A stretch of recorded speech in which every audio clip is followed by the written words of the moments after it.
Wait, hold up, man. Y'all check this out. This was way before many of you joined the channel when I was showing a red boy Eli female I had. I hate talking about these dogs without being able to show you what it was. Thank goodness for videos. This red boy Eli female was totally spooked. You would think this dog does this all the time, but this is actually her first time running beside me on the bicycle. This is a dog that I told you that I couldn't get to leave out of the chain spot. It's amazing what a little bit of peanut butter can do in spending quality time with your dog. This dog is about 7 months in this video. This is after a week of close attention and peanut butter, just 1 week. And even though her tail isn't wagging back and forth, she's 150% better than she was a week ago. Now this dog may very well be funny acting around people, but that's okay. We're gonna get to that.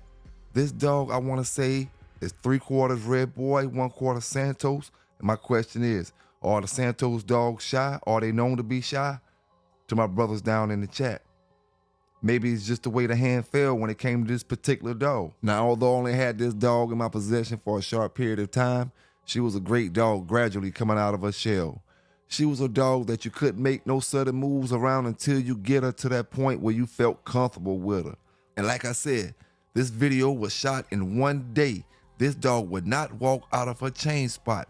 I'm talking super spooky acting. Fast forward 4 years, I heard this dog turned out to be a fine animal. So just remember, when you're buying a grown shy dog, you never know why that dog is acting spooked or what spooked that dog out throughout that dog's life. You know, it may be something that spooked that particular dog out. That's just the thing when you're buying a grown dog that's already spooked. You know, don't forget to hit that like button and subscribe to the channel if you haven't subscribed yet. Look at that shy dog run. Look at that shy dog run. But if you're paying attention to her, you can tell that she's paying me just as much as attention as I'm paying her. You know, but that's all good, like I said, because one step is one step closer to our goal. One step forward is one step closer to our goal. With this dog being a majority of red boy and 1/4 of Santos, she took the look after the Santos dog. She got the eyes of the Santos dogs, you know, and that's just the way it go. Your pedigree can say one thing, but your genetics can say another. Now my question to you is, are you enough dog man to bring out the best in that dog? Canine communication is a language of its own. Can you speak it?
Even when you feel low, you can still go. Even when you feel slow, you can still go. Even when there's no hope, you can still go. I never answer to no, man, I still go. Go, go, go, go, go, go, go, go, go, go, go, go, yo, go, go, go. Hustle hard, hustle every single day. I'll be making moves till I'm buried in my grave. To the system, I don't wanna be a slave. I've been doing shit my way, or the highway. And in the driveway is a nice range, cause I grind through the climb, I invite pain. You'll never hear me, bitch, nah, I don't complain. Just gotta flip the switch and you can go and obtain anything you want, anything you need. Your mind's got the key ingredient, it's belief. They'll deceive with the negativity, but I just slide right by that energy. Even when you feel low, you can still go. Even when you feel slow, you can still go. Even when there's no hope, you can still go. I never answer to no, man, I still go.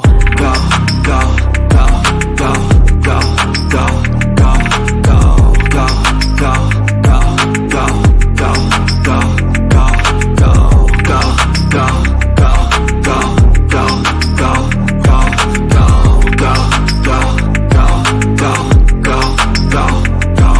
go. You got a mind, but even that could change. You could flip the gray matter like some batter in your brain. That's why I say, fake it till you make it A. And if you play that game, then you just might make a change. Rearrange all the bad to okay. Take the worst thoughts saying, turn them to a game. Take the best thoughts saying, put them on display. On repeat in your brain till you're feeling no more pain.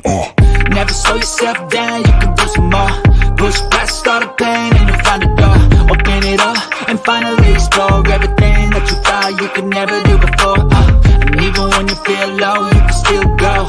Even when you feel slow, you can still go. Even when there's no hope, you can still go. I never answer to no, man, I still go. Go, go, go, go, go, go, go, go, go, go, go, go, go, go, go, go, go, go, go, still go, go, go, slow, go, still go, go. Thank y'all for tuning back in to your favorite channel, Pelican Bay K9's giving it to you the way I always do, fair and unbiased. Some gonna like it, some ain't, man. Y'all hit that subscribe button if you haven't subscribed yet. Don't forget to hit that like button. Don't forget to drop down in the comments. Big salute to all the brothers down in the chat, all the sisters down in the chat. You know what I'm saying? Big salute to all the dog lovers from one side of the world to the other side of the world. I got a special guest in the house tonight, the one and only, man, the one and only. I got to give y'all brothers and sisters a Christmas treat for this year. You know, 2023 Pelican Bay Christmas treat. I got brother Vanguard K9 in the building. What's going on, my brother? What's up, what's up, what's up, man? It feels good to be with you, man. I'll be seeing you online doing your thing. Pelican Bay is ringing everywhere, boy. We love it down here in Jacksonville, Florida. My guys used to talk about you all the time. Every time I'm going out to one of the spots in the hood where the dog men at, and they always saying, this guy here, this guy here, this guy here. I'm saying, who this guy here is? You don't know? Pelican Bay, man. Pelican Bay. You know, so I gotta know who this. I gotta learn who this dude is, man. And that's what but we had already hooked up before that. And so when I realized who you was, then it all linked back together. So it's a pleasure to be on the show with you, man. Hey, yes, sir. Appreciate it. And I'm honored to have you on the show, man, because like I always tell you, I don't know if you be listening, but when I first got a Malinois, my first Malinois I ever touched, my first working dog I ever touched, when I jumped on these YouTube channels to try to figure out something about this or something about that, when I seen your channel, man, that shit had me locked. It had me stuck because, you know, you just remind me of somebody like I was just stuck on your channel, man. The training that you was doing was up to par. You know what I'm saying? You was a brother as well. You know what I'm saying? Not to say nothing about all that, but I was just stuck to your channel, man. You got good content. You show, excellent quality. You got excellent quality when it comes to your products and stuff that you be selling. We're gonna talk about that as well. Different things, man. I just wanted to properly introduce the fellas and the ladies to who we interviewing today. One of the top dog men when it comes to this working line, when it comes to these working dogs, man, out here in this world. You know, so y'all brothers get familiar with the name Vanguard K9. If you ain't familiar yet, then you must be at the house sleeping, you know, because everybody else, this is a household name. You know what I'm saying? This is a household name. I appreciate it, man. Big ups to you, Pelican Bay. I appreciate it.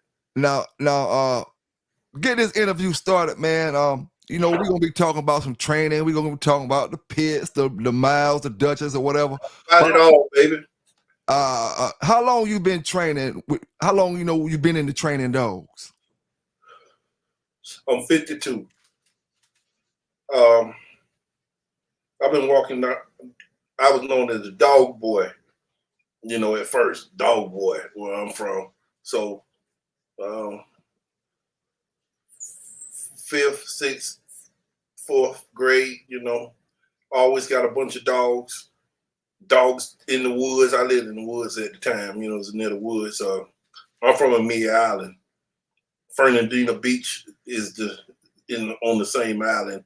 I stayed on the far west end of the island in Franklin Town. It's a historical black town where the slaves came from, the Harrison Plantation, and we had all kind of animals out there. So, you know, everybody in the family had animals and dogs, but my parents moved to the city of Jacksonville. So I really couldn't have animals, but I was always around the animals, all kind of animals. And I'm talking about everything, bro. You can't name much I ain't been around, from horses, swine, cattle, emus, ostriches, all kind of fish, reptiles, turtles, every, Mhm. every every breed of dog. And so I always, you know, went to the relative's house or a friend's house or people who had dogs and made them my dog. So I've been walking down the street and hanging in the woods with dogs since I was a very little boy.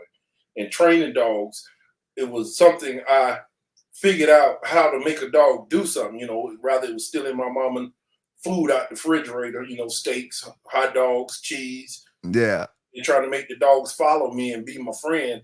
And I learned how to train animals, but you know, growing up in my earlier life, you know, working for the city and going, them sending me to seminars and stuff like that in school, and then I learned why they were doing what they were doing.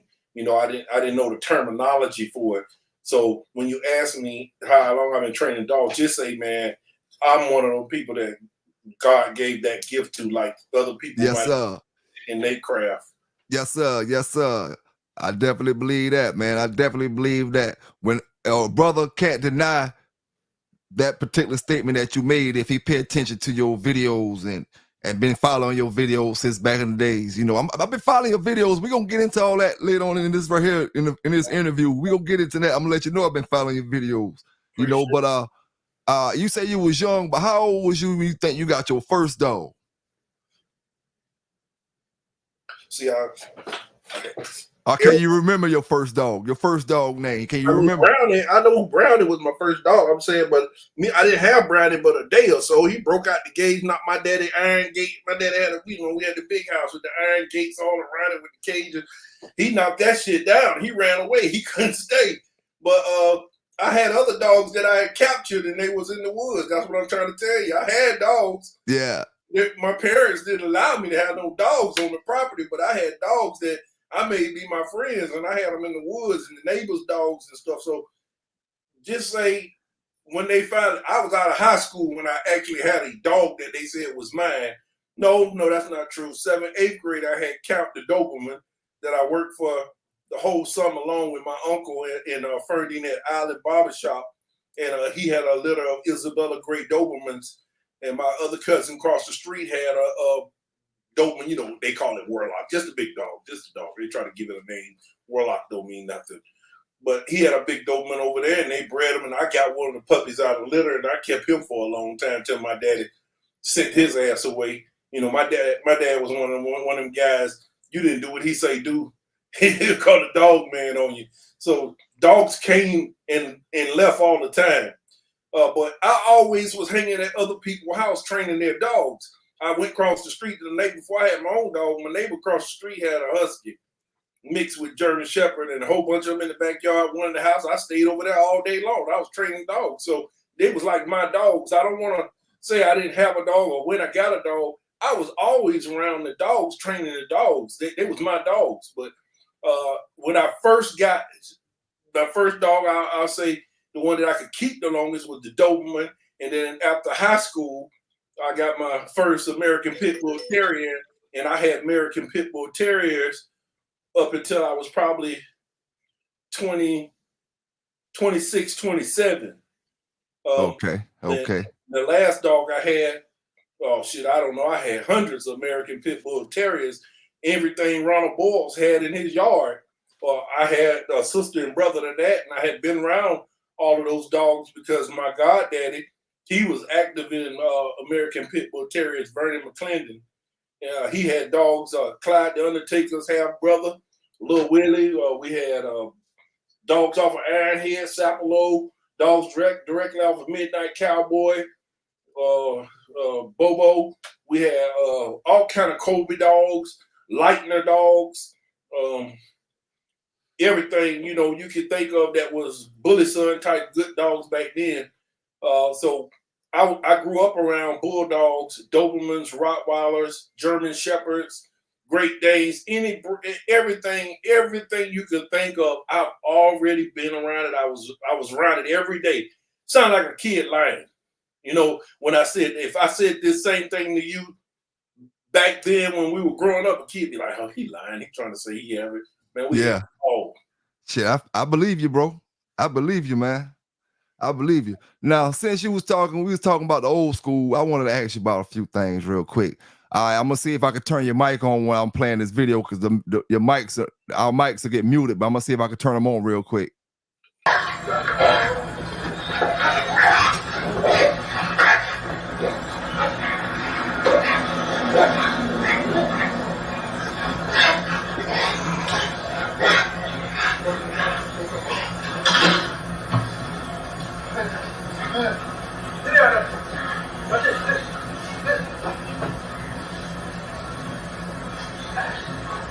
What I'm gonna do now is show you the temperament of her and I take you to the fence. She's not gonna attack the cameraman. The cameraman has nothing to do with her.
That's what you want to do.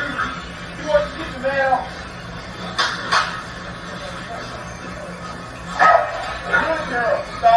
Stop.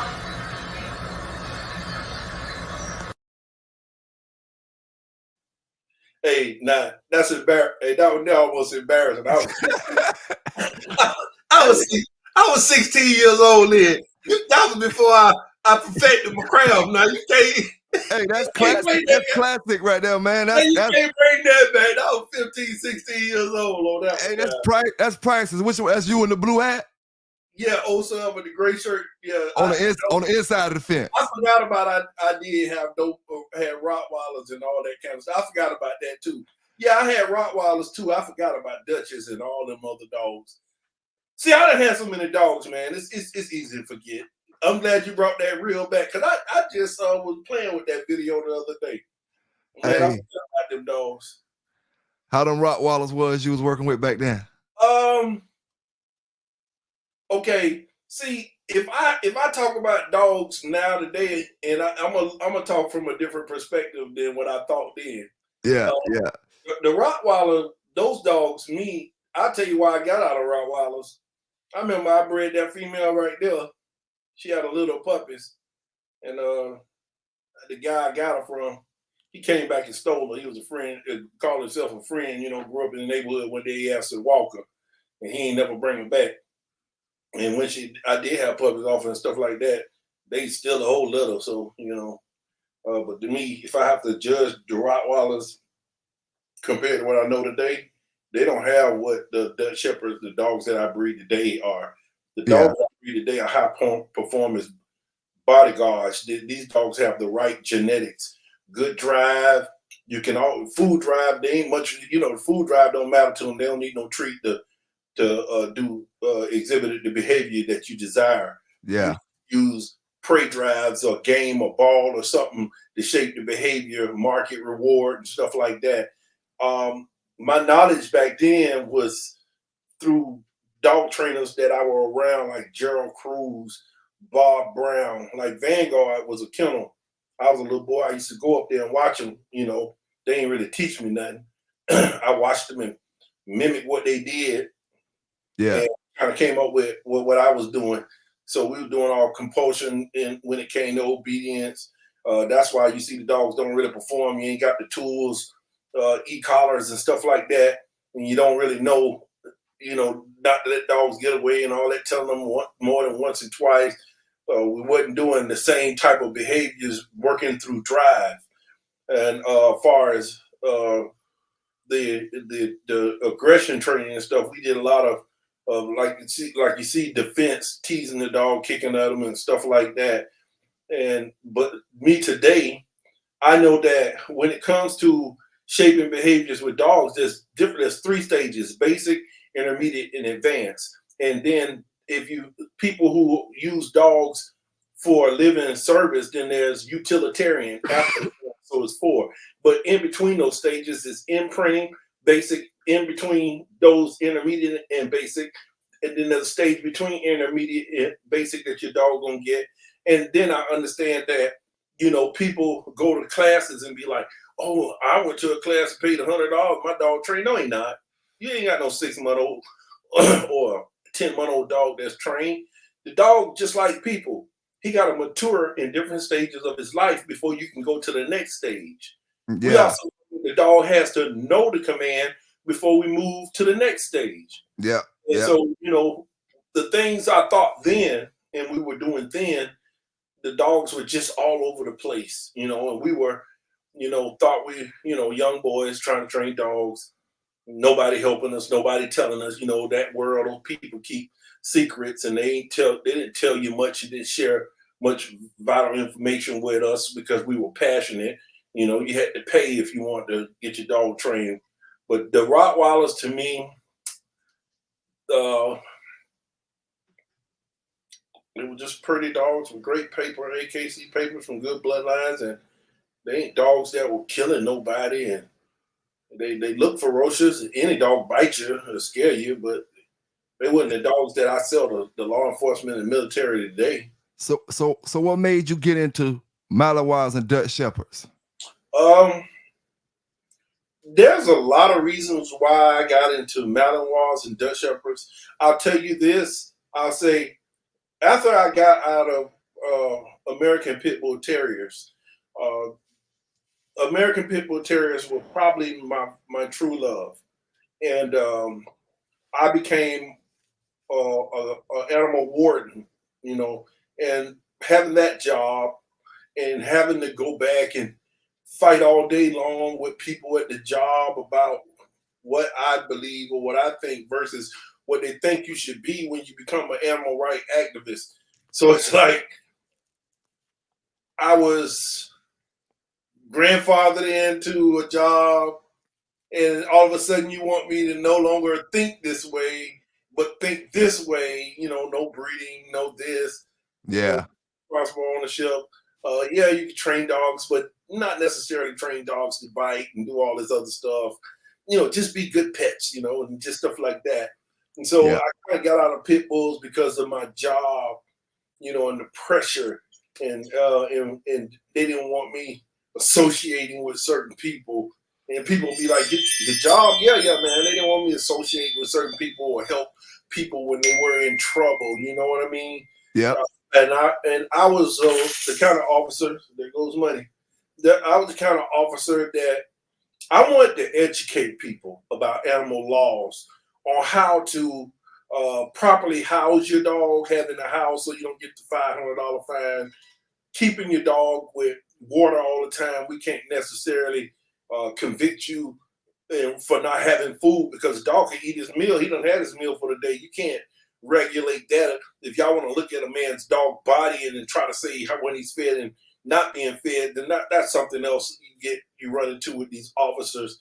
But having food there, water there all the time because you can live with water for a while versus having food. You know what I'm saying? Food, no water. Water, you're going to go into shock. You're going to die. Body going to lose weight, mass, and faster than not having, food. And then, those fines for that and having license, city license on your dog neck display. You can have it and it's not displayed on his neck. Now you're looking at a fine because you don't have the city tag license showing inculations and that he's documented down here in our books. Yeah. And the officer he wants to look at the tag, look at the number, serial number, identify it with the record showing that a vet had vaccinated this dog and that this is all proper and legit, and he out of trouble. Me talking like that was a problem to them because it's about generating revenue for the department, writing tickets. You know, I don't want to throw people in court cases, especially when you got me working in the areas I came from, and those people were already poor. So Yeah. I was a good officer because I came to work a few hours early, left later than everybody, worked on holidays. I worked in the kennel as a kennel tech, veterinary assistant, you know what I'm saying, taking care of animals, got the knowledge. I picked up food and stuff like that. But I wasn't a good officer because I was not trying to write citations, create a budget for the department, and I was not, I wasn't building up court cases. And so, with me loving pit bulls in that sector of my life, to them, pit bull people were stereotyped at the time, especially if you had more than 5. And so I got out of those dogs because of the pressure of that and me loving the breed so much. It made me sick that I just left the job too, but I wanted to be in those dogs, but I got exposed to search and rescue because the city sent me. I joined the DART team, and when the disaster, and this was like what you do after you retire. You want to get this $150,000. They ain't telling everybody this, but I was a good guy, Yeah. And they brought me in and started getting me all of these different credentials, and so I learned meeting. So if there's a disaster happened in every state, like Florida, Gainesville takes control.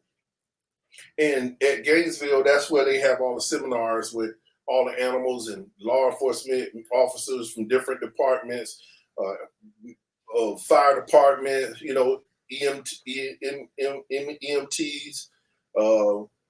veterinarians, just everybody there. That's where all the people who work in city government come.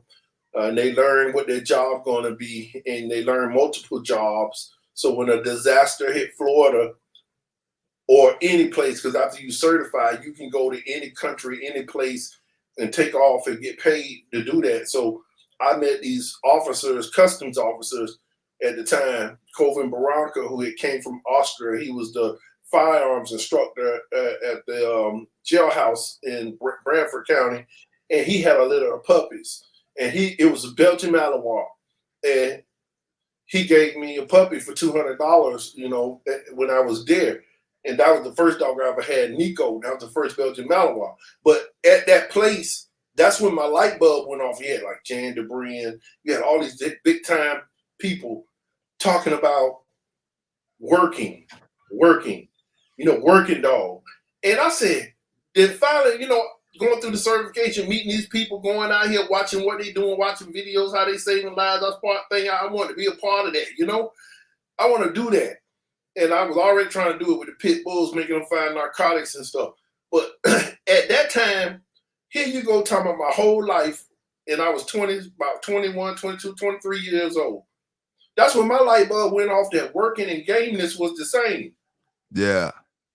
When they went to talk about you had to go to these people, potato farmers, or certain people in different parts of Europe and Germany, they were showing to get these dogs to people that live the lifestyle, to get the dogs from these people. I'm like, damn, I've been buying dogs off Craigslist and bargaining online and wondering why these dogs don't do nothing. So that's when my light bulb went off by working. I got that dog. I researched that dog. I learned about Appy Camps, all the big guys over there in Europe. Then I learned about the KNPV, the Royal Dutch Police. And then I learned that was like the mode of creating working dogs. And then I started looking at the bloodlines and how they take and breed these champions. The dog got to become a champion, and before it do anything, 4 or 5 years, and go to these events and certify everybody in that country breeding that one champion. They breed the daughters from the champion from last year to that champion, and they don't put no weak link in it. And that's when I started respecting what working and the difference between working and game. It's like putting what you call a stray, a cur in your bloodline, and you don't know. You talking about, oh, he bred this way. They don't do that. And so that's how I got into the Belgian Malinois. And after I was in the Belgian Malinois so long, I didn't like the little puny legs and all that other stuff. I learned about the Belgian lines, the French lines, different sports lines that they're using in sports dogs. Then I learned about the NVBK lines, tougher, civil, aggressive, more dogs, but, bigger, but really didn't like that. They had more like fear that turned into civil aggression once they got confident. One owner dogs, couldn't trust them. And then I started looking at these Dutch Shepherds, these dogs with stripes on them, look like a pit bull with stripes. And I seen that they had bigger bone. They were taller, they were bigger, they were 100-some pounds, 90 pounds, still working. You still had some small, so that officers can buy these dogs. Because you're going to sell dogs to a police officer. You don't want them to think big. You know how people get germ shot, oh, he weighed 200 pounds. Well, you ain't selling no dogs to no police officer, no military officer. They need a dog they can put on their back and jump out the helicopter with. A dog can go under the cockpit at the airport searching for bombs. Go up under the cop. See, you don't need no big dog to do that. They don't want no big dog. They want a dog with the drives, the gameness to play the game, working, the working game, gameness, to play the game. Don't want to give up, willingness to keep going no matter how frustrated he is, how fatigued he is, no matter how tired he is, no matter what obstacle stands before him, how long you hold him, how long it look like he can't find it, he just don't stop dead, keep going. So I realized that that's the kind of dogs I wanted. And then I started breeding them dogs, the Dutch Shepherds, and I phased away from the Malinois because there were two things I found in the Dutch Shepherd breed. Because remember I said, people think, oh, Belgian Malinois, get a Belgian Malinois, you got a good one. I just told you, I just named 4 or 5 different bloodlines, disciplines that there are people or societies, secret societies that do not breed their dogs to other bloodlines, like the NVBKs, the KMPV. They cross their stuff to the best of the best. If it's good, they will. But normally that's what they cross their stuff to. Dogs that have done the work, been certified for it, recertified every year, They went through the discipline, been through the thresholds of training. They pass what all of these guys believe is the best, and they breed it. That's a whole bunch of different Belgian Malinois. They ain't the same thing as AKC. You start talking about AKC dogs, them show dogs. Some of these dogs get fake papers, they be AKC, but most of them dogs in Europe, they can have anything in them. And guess what they crossing the most in them? Yeah, it's going to be Great Danes. Some people with Great Danes. Some people got Chow, Rhodesian, Ridgeback. And then they come back into the line, crossing in and out. But they keep doing, but they don't do that too much now. It's that motherfucker bad. He done something to make them believe it. But that's how they do it. You understand what I'm saying? Yeah. But what they got in them is American Pit Bull Terriers from game blood. That's where the high prey drives come from. That's where the pain threshold come from doing all that work. Mm-hmm. When you breed that pit bull to that Dutch Shepherd, you don't even see the pit bull no more. The ears stand up and all. Most of them just come out black. I'm telling you, they do. That pit bull, that Dutch Shepherd, that Belgian Malinois, they genes stronger than that pit bull. That pit bull genes don't even take on control on that. Now, you might tell the difference when you see one when he grown, or you go to put a muzzle on him and you realize all these other dogs over here, big and small, the muzzle work for him. But when you try to put it on that one that's been crossed, the mouth, the jaws is made different. It don't seem to fit him right. Yeah. You go to breed him later on, his offspring start throwing funky colors and all this other stuff until you breed away from it 2 or 3 generations. You'll start knowing it then, but you won't know it just by looking at him. Yeah. So how old was you when you competed in your first competition? Like what kind of competition? Because I don't mean all kind of competition. Like an IPO or a Schutzen type? I never ever in my life did any of that. I went to all the shows. I never competed. at the time I was in, I'm older than you. I don't know how old you are. When I was in it and going to that type of stuff, Yeah. not trying to be funny because I hang with all people. Being black, melanated, you wasn't welcome, and you had to join groups and you had to be ready to kiss people's ass because it's politics and dogs. Yeah. People, if you had your own line of dogs, they weren't gonna be helping you the way they should. You'd be like, "Why you in the club?" No. The guys over here getting all their dogs off this man dog, Butch. And Butch is the dog they trying to big up so they can make money, make sales. It's big business. They ain't finna help you. And if you want a dog off Butch, you gonna have to get on their waiting list and they gonna have to screen you like you finna, I don't know, like they giving you a loan and you giving them the money. And they gonna give you the dog they don't want really. And they probably might not do much and give you limited breeding rights, etc. I ain't with that. I'm not nobody you gonna tell what to do, how you do it. I grew up getting my own money since I was a little boy. I come from people who work hard and have something. So I didn't really get involved in the sports guys back then. And some of them sports events I went to, I done seen people in this clique mad with people in that clique, and they try to hurt the dog or catch him wrong, make his canines break out, try to make him holler, do stuff to him, curl him out. I was there before they started the PS, protection sport. I remember when people didn't even get involved in that. That was like a joke at first. Now that's the big thing. Yeah. I remember ASR, that was a big thing with Ted Hoppy. That was big. They killed that. They destroyed that because of all of the politics. All these big people claiming to make it better, but then what they did was took it over, then destroyed it. And that was the big thing back then. Shih Tzu and all of that.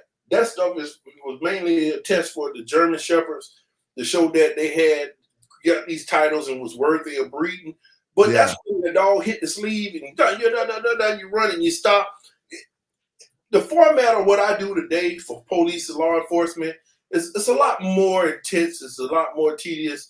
It's a lot more testing. It's a lot more that the dog himself and character need to be before you pair him up with some kind of police officer or military guy who are your brothers, my sisters, cousins, who trying to come home. They fighting Al-Qaeda, the Taliban, their life on the line. Selling dogs, making dogs, just sell dogs. This shit ain't no joke. I don't just breed my dog to anybody dog or a dog I found on the side of the road or somebody down the street, they got a dog to make a litter. I want to breed my badass dog to that badass dog right there.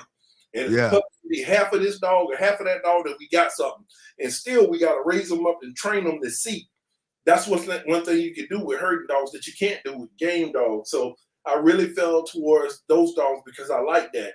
Game dog is a different world. You can't, test dogs. That's not legal and stuff like that. So but I didn't get involved in that way. What I did was I bought the #1 dog in the world at the time. He won it twice. And he was a dangerous dog. People didn't really want no parts of him because he hurt people. And I bought him at 5 or 6 years of age when they were just talking about he couldn't breed, wasn't producing puppies and would hurt people. I bought him and I knew what to do because I had bred busted down pit bulls for years. And what his name was? Carlos Van Voss, PH1 Metloff. Okay. So that's the Carlos dog. Hold up real quick because I'm gonna ask you some stuff about that, and I don't want you to go ahead and start. You been upset. Answer some of the stuff I'm gonna ask you when you start talking in a few seconds. Okay. We're gonna get back to Carlos. Y'all brothers and sisters, remember we talking about Carlos, the dog you was speaking about that was a dangerous dog. And then I had Quattro, which was Carlos' little mate brother. He was Weebo. Dick Van Loan had him and still got him. They proclaimed will be the greatest. And but they bred Weebo back to his daughter to get Quattro. That's the dog I had, Quattro. And then I had Neros, which was a bad motherfucker dog. He was Quattro's son, bred to Rudy Peg, Nico Van Netherlands type dog. There was some other dogs that I loved that was in the discipline of the KNPV that I had been watching for years. So most of these dogs that I got there, I watched them for 10, 15 years before I got into the bloodline and bought the dog. Yeah. So out of the dogs you named just now, which one would you put on the top dog out of the ones you named just now? Okay, Carlos was a badass dog. Don't get it wrong. But Carlos wasn't the dog you could control. He was like a one-owner dog. He had his on and off switch where he'd be kind and and social around people and stuff. But when he wanted to go beat a dog up or smell the girl dog, he'd turn on me, you, everybody. He was never ever to be utilized for what he was good for. And plus, to me, he was busted. When I say busted, they passed him around so much, I could tell his lungs wasn't that good. He get tired, so he didn't have the endurance that impressed me. And when I bred him, he would have low percentage puppies, where one was super insane like him, and the rest was below average. He was suspected to be a pit bull cross. I could tell because they said for him to be Weibo's little mate brother, and I had Weibo double bred son and the double bred son, Weibo's grandson. Them puppies never look like the puppies off Carlos. Something went right in that story. I think they're a bunch of liars when they say what dogs are what. Okay. The Quartro was a good dog, but with his training, the way they were training him for sports, I'll say he was a good point sports type dog, but he wasn't a tailor-made dog. His son, the one I had, Nero's, he was a killer. He'll kill you. I'll meet any of y'all, anywhere y'all want to go. Bring your gun, bring your whatever. All we're gonna do is you go in the woods, I'm gonna come in the woods and I'm gonna let him go, and everybody gonna be sitting in their car waiting over there and waiting for one of us to come out. You ain't coming out. That motherfucker gonna hunt your ass down. He gonna know what to do. You better be a good shot. And you better shoot him between the eyes because he was gonna kill you. He was a dangerous dog. I couldn't live a normal life when I owned him because of the way I had to contain him and stuff like that. And in a cage in a house, I had to always let him in and out, because I loved him, to make sure he pissed shit. I took him everywhere I went. He was always in the cage inside my truck with the windows up. Had a truck with a king cab in the inside. You make the car shake if you come by, he hear your voice. He was dangerous. But he was trained to the max, and I raised him from a little puppy, and I trained him the way I needed him to be. So to me, a good dog is buying a dog from the dogs with the right genetics, but you get him as a little puppy, a hand puppy, and you shape the behaviors to your lifestyle that you're living at the time and for your specific needs. And so that's what a good dog is to me. A good dog is a dog that you create for yourself, because dogs that are older have created habits or things people done. You can't really change. You could show dogs that they're creatures of habit a new way of doing things, but you're gonna have to sometimes put a lot of compulsion on them or sit there and think all day long to play all these different type of games to get them to play the game different, and you're wasting time. Life is short. So yes, me, sir. Yes, sir. I want to get a dog that I can just off that stuff, and one that act right and got the drives and seem to be hard, and I raised him up myself. Yeah, yeah. So what do you think the hardest thing about training someone else dog is that you ran across? It ain't nothing hard about training no dog. The hard part is to get this person to do what you just did, to get that dog to do what he's doing. If they're not going to do it the way you are doing it with this dog, you can get out here and say, oh, do this right here, and they come here, and when you come down, you got to come straight down. You do that shit, they swear they doing what you're doing. They are not doing what you're doing. Then they're going to say the dog ain't trained because they're going to get him home and go back to their habits because they're not dog trainers. They're not even people who are trying to be apprentices learning the ways of how to shape behaviors on a dog. They don't understand that.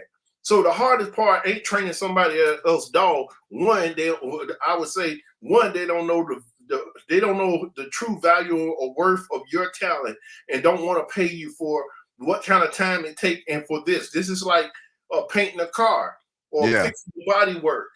They think it's just a dog and it should be worth $2,000, $3,000, $4,000, $5,000. Well, you saying your life on the line and you want him to bite and you want him to do this. And you can't teach a dog. You don't want to teach a dog to bite somebody and you don't have no obedience on it, because you got to be able to control him. And you know what I'm saying? Yep. So all of these things costing money. Because now when they say that, now here's what's in my mind. Now, not other dog trainers. I'm saying to myself, wait a minute. You want me to take this? You want me to take this dog? You want me to take this dog and train him in what? I just told you there's imprinting, then there's basic, intermediate, advanced, and then there's utilitarian dogs.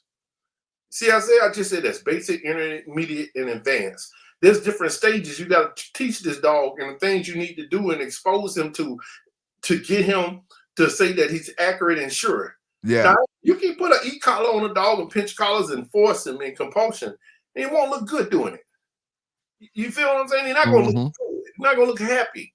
Yeah, yeah. You can do all these things to a dog, but to me, that ain't training no dog, because training is a lifetime. Yeah. Even the dogs I feel trained, to me, a dog ain't trained till he's 3 or 4 years old when he mature and he done lived this life of what we call a system, a habit. Yeah. Every day, all day of his life, till one day he get it. You can play with a little puppy every day, trying to make him sit. He's see you get it right here when you got the treat. Then later on, one day you come out there, the bitch starts sitting in front of you because he want to get what he want. You know. Before you even tell him to sit. Yeah. Then one day you might tell this motherfucker to sit at a distance, and he act like he don't ever want to do it. You damn near trying to get somebody to pop the line from a distance, or hold him well, put a harness on his back and stop him from coming, or put an e-collar. And you fuck around one day, you walk and you tell him to stop, and all of a sudden he do it. So his mind matures. He learned, you know what I'm saying, at different stages of his life. And each bloodline is different. Like you got, see, I know gang dogs, so I use them. You know how you say, oh, this Mauler dog. When I was little, we had dogs out of Dabo. We called them Mauler dogs. Yeah.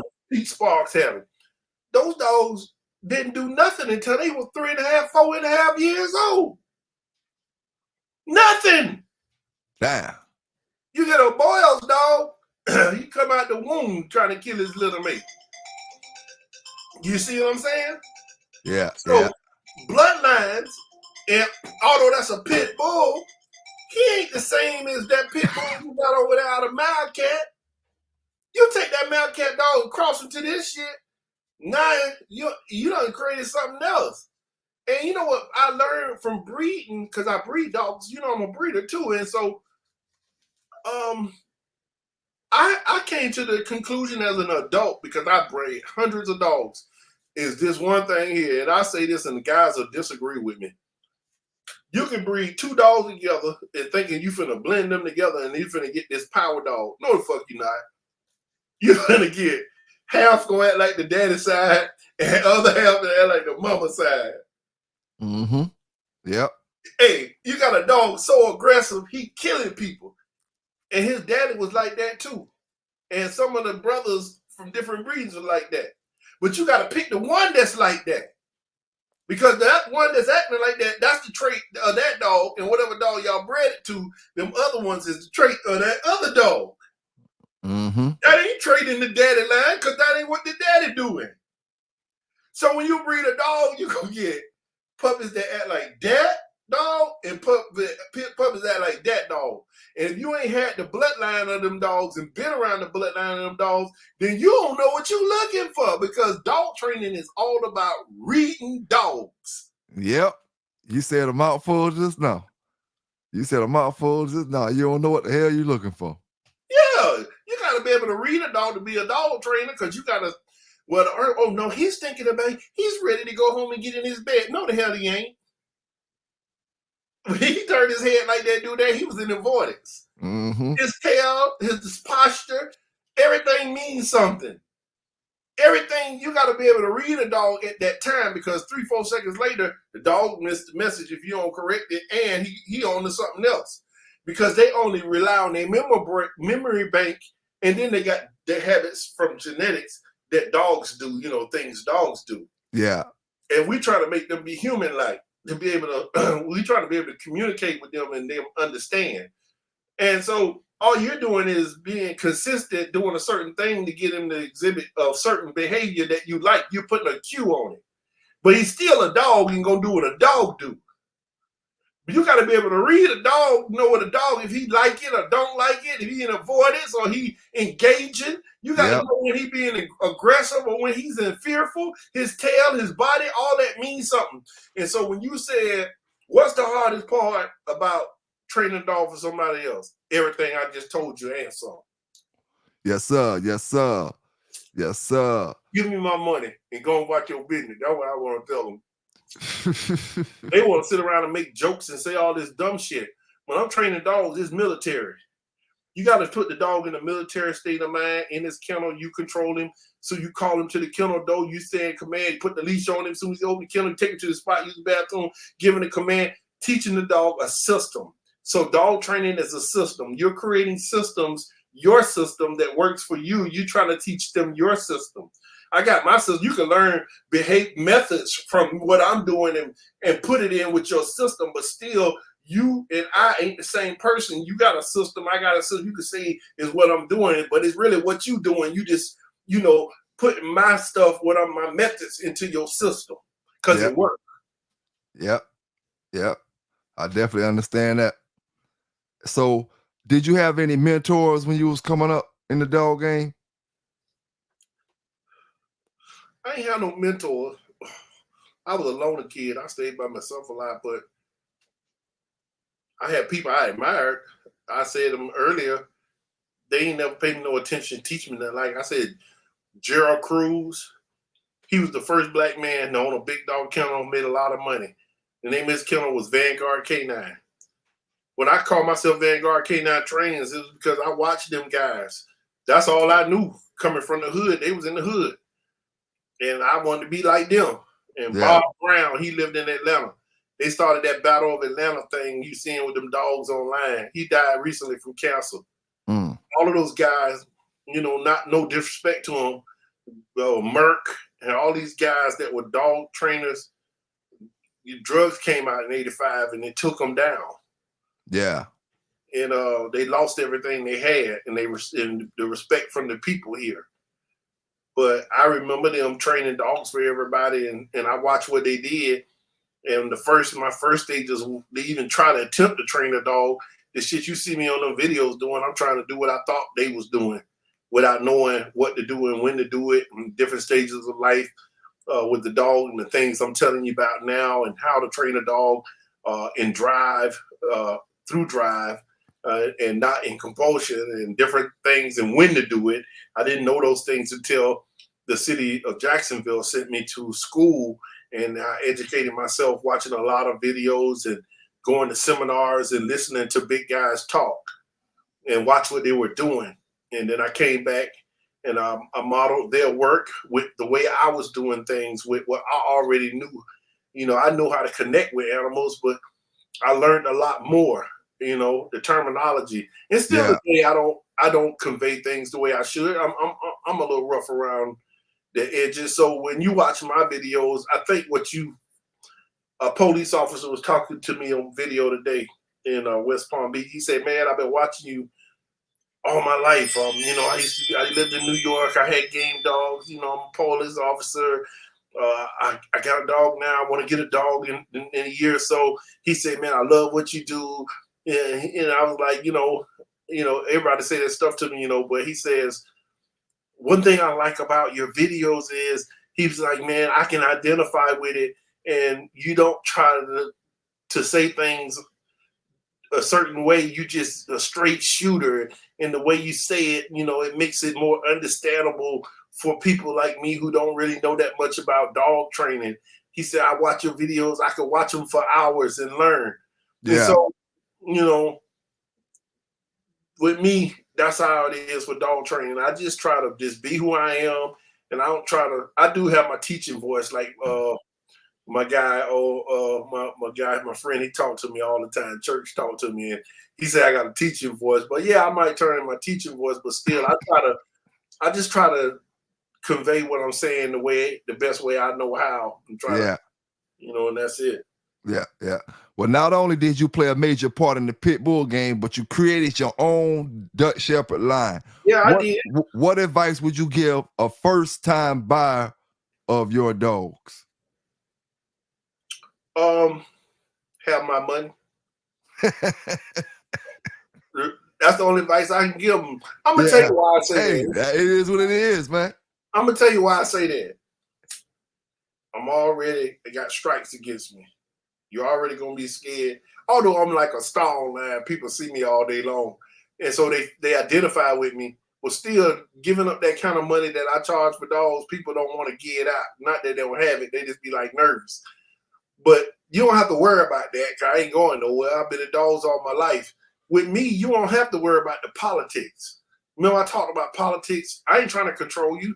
Breed your dog, do whatever you want to do with it. I don't care. I'm not trying to know what you're feeding him at 2 o'clock next year and where your vet at and where you live and where he gonna sleep and how much land you got. You don't have to worry about if I'm gonna give you a puppy that's gonna run away. I don't want you calling me back. I'm gonna make sure every puppy in the litter ain't afraid of chairs falling on the floor, bucket slamming, gunshots. None of that. They ain't gonna flinch. I Yeah. don't want you to have no reason to call me back because I don't want to give you no money back ever. You ain't got to worry about picking no dog. I'm picking the dog because I know what he gonna do. I'm gonna give you the best dogs. And when it get down to ones that ain't shit, them the ones you see I got. Because I know I can take a little bit more time to expose them. And if not, it's a culling system. Yeah. Yeah. So I'm gonna give out the best ones to the people who come. And they don't need to do anything but go watch my videos. Have yourself already prepared with what you're gonna do. If you're gonna keep him in the house, have your kennel ready, have your one ready, get your treats, do all the stuff so you'll know what to do. Don't get the dog and be lost on how to do it. A lot of them still want to call me, but I have to push them out the nest and make them fly. You know, most of the time I don't stop talking to them like other dog people. I still keep a relationship with them and the people because, you know, their success is my success. So when people see that great dog and what he's doing, they're going to have to say my name. So, you know, that's the only advice I can give them is prepare yourself with how to train the dog, get a system of what you're going to do. Let's do that first. Let's focus on doing that. He got different stages of his life and he got to grow up to get to biting and all that other stuff. Don't do none of this. Do that. Just listen to what I tell you. And that's it. Listen to what I tell you. Do it. I'm going to pick the puppy for you. It ain't going to be no bunch of puppies on the ground. You come and pick a puppy. You ain't nothing. You can tell me about none of them puppies. I done been with him 8 weeks. You going to come 20 minutes and think you know what a good dog is? You don't even know how to train dogs. How you going to know what a good dog is? Yeah. You done paid me. I'm your eyes. I'm your ears. I'm your broker. I'm your manager. I'm your everything. I'm the guy that got your back. I'm the dude you sent to go get you a dog from the guys because I know them so they don't shit you. Yeah. But I'm helping you against me. You know what I'm saying? Mm-hmm. Yeah, but get my money. That's the advice I give. Yeah. But don't get a dog like this if you ain't finna live this lifestyle where you alone. You need a dog to protect you. You already know where you're gonna be at. You ain't gonna just let him free around the kids or let him loose or put him on a chain. Go build you a deck in the backyard, have your kennel from Tractor Supply, so you go put him in there when you're sick of him, and you know he ain't gonna go nowhere and he can't get away with a shaded top and a feeder in there and a bowl, so he can be properly taken care of by being properly housed when you don't have time to deal with him, so he don't be cramped up in the kennel and piss in the house. And then you got to clean up crap, you know, urine and stuff like that. Yeah. You get frustrated from him tearing up your wires in your shoes because that'll happen. But if you take a dog like this and you put him in the backyard or a chain or let him loose, he's going to be destructive because he has working drives in him. And that's what his drives make him do. He want to herd things, bite things. He's growing. He's learning. He's like a cat that you see out there practicing. He needs to practice. And his mouth is his hands. Yeah. Although he has feet, his mouth is his hands. He touch things. He learns things. You start playing tug of war with him. He think that's what's expected of him. So understand the dog. Get with somebody like me or a guy like Pelican Bay who's out there living every day, training different breeds of dogs. See, guys like Pelican Bay and me, you know, we may not always think like me and Pelican Bay used to argue, you know, about dogs, you know, just certain stuff. I can't tell y'all. We used to argue, but when I started conveying stuff to him a certain way, he started understanding what I was saying. You see what I'm saying? And that's just how it is. They got to get with a person like you and me because we done had different breeds of dogs. Yeah. Yeah. And you know what I say? The best breeders and the best dog men are guys who learn in the American Pit Bull Terrier world first because we understand genetics, the synchronization of breeding, selection, and we believe in, we know how to get dogs to chase prey and play prey games and we just know dogs a whole different way than you never will learn in any other dog breed. Yep, I agree with that. You I won't agree never with that. learn. You won't never learn. So to me, a dog man, if a dog man, anybody in American Pit Bull Terrier say he want to get into working dogs, to me, he like a guy for the Masonic. When he come, if you a police officer, school teacher, they already give you 3 or 4 goddamn merits. We're gonna put 2 stripes on your shoulder. Yeah. We're gonna put 2 stripes on your shoulder, and then Pelican Bay gonna walk up and put some pins on your collar. Yeah, yeah. You already a general in our world because you know what to do. We ain't gotta tell you much. We just gotta now show you, how to get a dog, what the proper terminology for what you're doing and why, but you're gonna already kind of understand it. Yeah, yeah. Mm-hmm. So let me ask you this right here. All right. How do you feel about when it comes to some brothers, like I heard brothers explain when it comes to fight defensive dogs, or dogs that go forward and dogs that say when I swing something, he duck away from it. He get out of the way, but he's still coming at me, but he ducking and getting out of the way more of in a defensive mode. Like, what do you think the best dog, as far as the protection wise, is to have for a person living an everyday life? Is it the one that's going to try to get out the way of the stick, or is it the one that just pushing to the shoulder, just keep pushing? Well, to me, you already kind of know the answer to that, but I'm gonna say this: we got 5 dogs. Now, watch when I say this. All of the guys on here who breed American Pit Bull Terriers, working dogs, they don't understand this. We got 5 dogs. Each one of them got their purpose. We got a brood dog. We got a hunting dog. You know what I'm saying? We got a dog with no mouth, dead game. We got some outcross blood that we don't really know that much about, and then we got some. So each dog got its purpose, is what I'm saying. Yeah, yeah. In this game, with working dogs, you remember I said if you ain't raised this dog, then you don't know you working all his life trying to fix certain things that he may not like. You got to see if he's suitable, a perfect fit for your lifestyle versus the lifestyle that he's already created for himself growing up and the stuff he has been taught. Okay, when you said a dog swinging and ducking, see, a police dog is a street dog. That dog done been in different. It ain't the same as you see online when dogs grabbing sleeves in the sports world and guys picking them up. And I see people want to send me videos like that all the time. Can I say that? I can't curse or nothing. I shouldn't use no cuss words, should I, on your show, do I? Man, I done cussed already since we've been talking already. I know. Don't send me no damn videos of no damn dogs, y'all. Stop doing that, man. So many guys don't even know me. Y'all ain't never even just said, hey, why y'all want to send me pictures, videos of puppies and y'all dogs? Man, don't send me that shit. I don't want to see no dogs. If it ain't come from me, it ain't my own dog. I don't care nothing about it. Let me tell you something. Listen to this.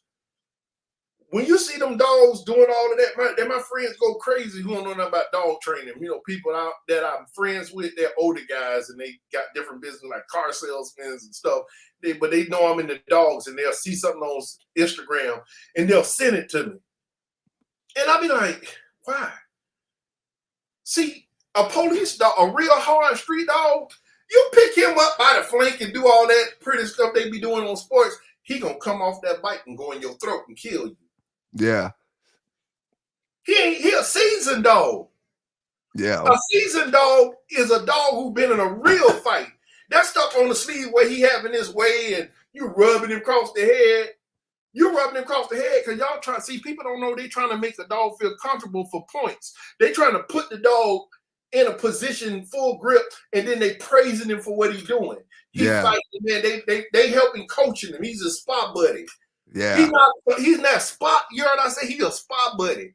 He's not the dude who you just slapped up there at the gas station, or who just did something to your cousin or your sister, and he trying to get some get back, and he comes jumping out the car with a machete, and all of a sudden he see that dog and got a stick.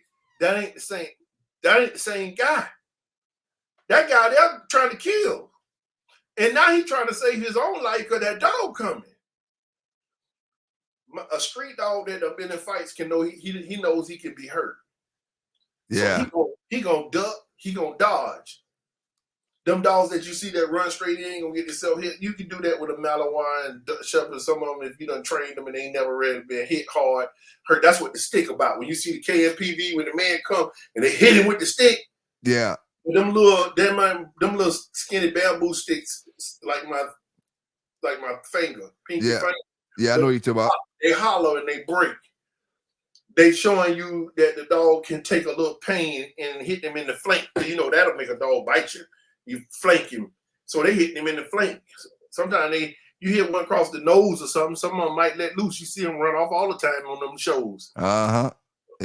You gotta know how to hurt, but a hard dog he gonna do something different to you. So when a dog done learn about the stick, how to hurt him, and you done fought people on like my dog Kodak, he done been in several real fights. Yeah. Man, a dude done hit him across the head. I mean, I put him on listen, I'm gonna tell you, I put him on a dude. One time we got in a confrontation in the woods. You know, in the woods, on them trails, man, people come out of the bushes everywhere. Yeah. You'll be surprised when you go walking 3-4 miles in the trails in Florida, how people come out of nowhere.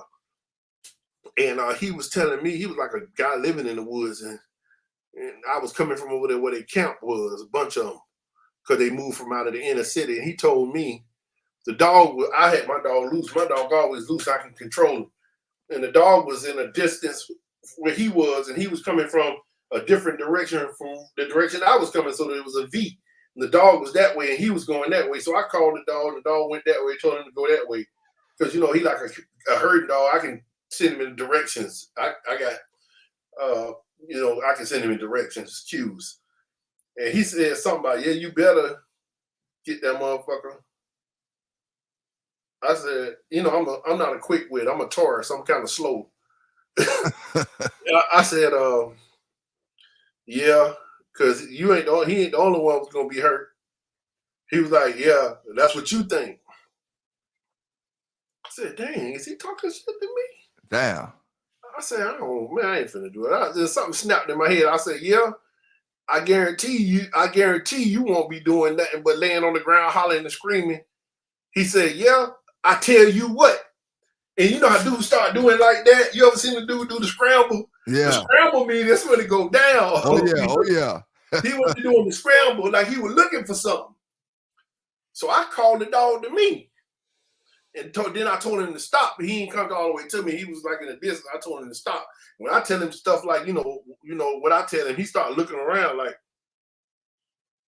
until he looked over there and saw that guy. And then I said, yes. And he stopped and looked at him and just was staring at him in the stand, just looking. The dude was scrambling around. He picked up a big old log, the size of my arm. I'm like, he ain't gonna be able to swing that good. I was like, he finna get his ass ate up. I'm saying that in my mind. I was like, no, my dog bite him. They finna put my dog down.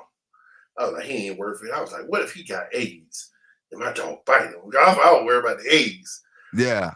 He talking about, you seeing that motherfucker over there now? Man, I started walking over there towards the dog, and I started walking with the dog. And we got about 1,000 yards. I just sent him. He ran straight at the dude. And the dude, it was in baseball form.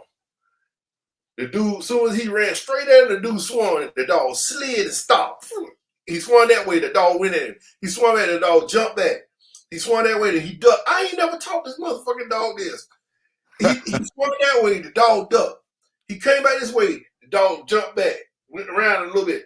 The dog tried to go in, he swung, he hit him right across the head just a little bit while he was jumping away from the hit. So he went with the hit. Boy, that log broke. That motherfucker, he slid in on him he looked like Jackie Robinson, boy. He slid in on him and was standing up on him. And the dude was like this. He reached down to grab his leg, and I said, Patusha! He stopped in mid-air. Damn. Turned around, walked away, and started searching like he was going somewhere in a different direction. And I was looking at the dude. I was saying, boy, that was close. Ooh. I was like, how bad he stopped. I was like, ooh, because, sometimes them dogs don't do shit you tell them now. Yeah. How trained they is. Yep. And he stopped, right? So I looked back. The dude had his back. He was sitting down. He had a pipe. Crack pipe. Smoking that crack. I looked back at him and I left. So, you know, all that, after you get in a scuffle with somebody, all that week, I was like, damn, I should let him get him. Yeah. I was telling everybody about the story. I'm telling my girl. So I told my girl, come on, let's go in the woods. You know what I'm saying? I'm looking for the fight. I want to do it again. You know what I'm saying? Yeah. I done walked him back there twice this week. I ain't seen him. The dog knew when we got to that area where that fight went, that he used to act different.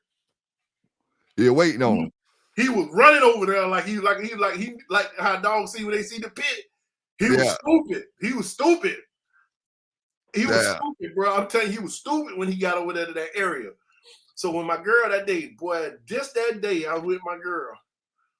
The dude, it was a dude back there because they all was living in the woods. I said, I saw a dude. I was like, hey man, I'll give you a couple of dollars if you tease my, threaten my dog in a little, posture. He talking about the first dude who I was telling that had the argument, he was talking like a Jamaican. So I was like, that can't be the same dude. He was like, nah, man, I tell you what, I ain't fucking with you. None of that dog. I see my whole life flash before my eyes. And I said, that ain't that Jamaican I was just arguing with. He's talking about my whole life. I ain't never seen a dog in my life like that. That dog is hard. I done fought a lot of dogs in my day. But I hit that dog across the head with that pipe like that, and it broke on him, and he still came at me like that. He ain't even flinched. He was like, man, that dog, man, that kind of control you got over a dog, that's a weapon. That's a weapon right there. You ain't got no dog. That's a weapon. That's a weapon. That's a weapon you got. I ain't fooling with that dog. I apologize. That was a misunderstanding me and you had going. Man, he told me that. You know what I'm saying? I laughed. I told my girl, I said, he ain't got that Jamaican accent no more. Boy, he's American now, boy. My dog. Took the Jamaican out of him. And then there was another crazy guy. He had to be on whatever dope they on today because I ain't hip to drugs, what it is these days. This dude was riding up and down the street, swerving, hitting the curb. He went back that way, he was doing like 100 miles per hour. He was coming back this way, he hit two cars, blam, blam. He ran across this people's yard, swerved back this way on two wheels, came back down, he hit another old lady in the car who happened to stay down the street from me, an older Caucasian lady. And that's when his car, he went down the curve down that way and came back the other way, did a U-turn and hit her car. And both of their cars was tore up. Damn. And he was walking back and forth on the sidewalk and I was standing out there watching. I was like, damn. And he was walking back and forth, looking in the sky. And he kept doing cutaways like he out on the football field and all kind of shit. And then the dude came out there and gave him a water. And he was doing the cutaway. So I went and got my dog. And me and my dog was standing out there on the I came out the yard, went to Kona and was watching it from a distance. So I walked down there. When I was walking down there to make sure the other lady was all right, they was calling the ambulance or whatever. He went to playing cutaways in the middle of the street, diving in front of cars, doing that. Then he come back to his car. Then he go back to the curb. And then he went to dipping. He got about 2 blocks down the street. I told him, man, you better come back. You can't be leaving the accident like that. He started running. Me and the dog was jogging side by side. You know, my dog trained. I go to jogging. He ain't going to lead past me. Boy, when we got about 1,000 yards, 2,000 yards, I sent him. I said, God. Boy, he was running. He was looking back. He hit him. Both of them slid about 6 feet down the street while my dog was on top of his back. He was skinned up when he came. He was skinned up when the dude was skinned up when he came up. That Dutch Shepherd, blam, blam, hit him. As soon as he hit him, I told him, that's what I told him,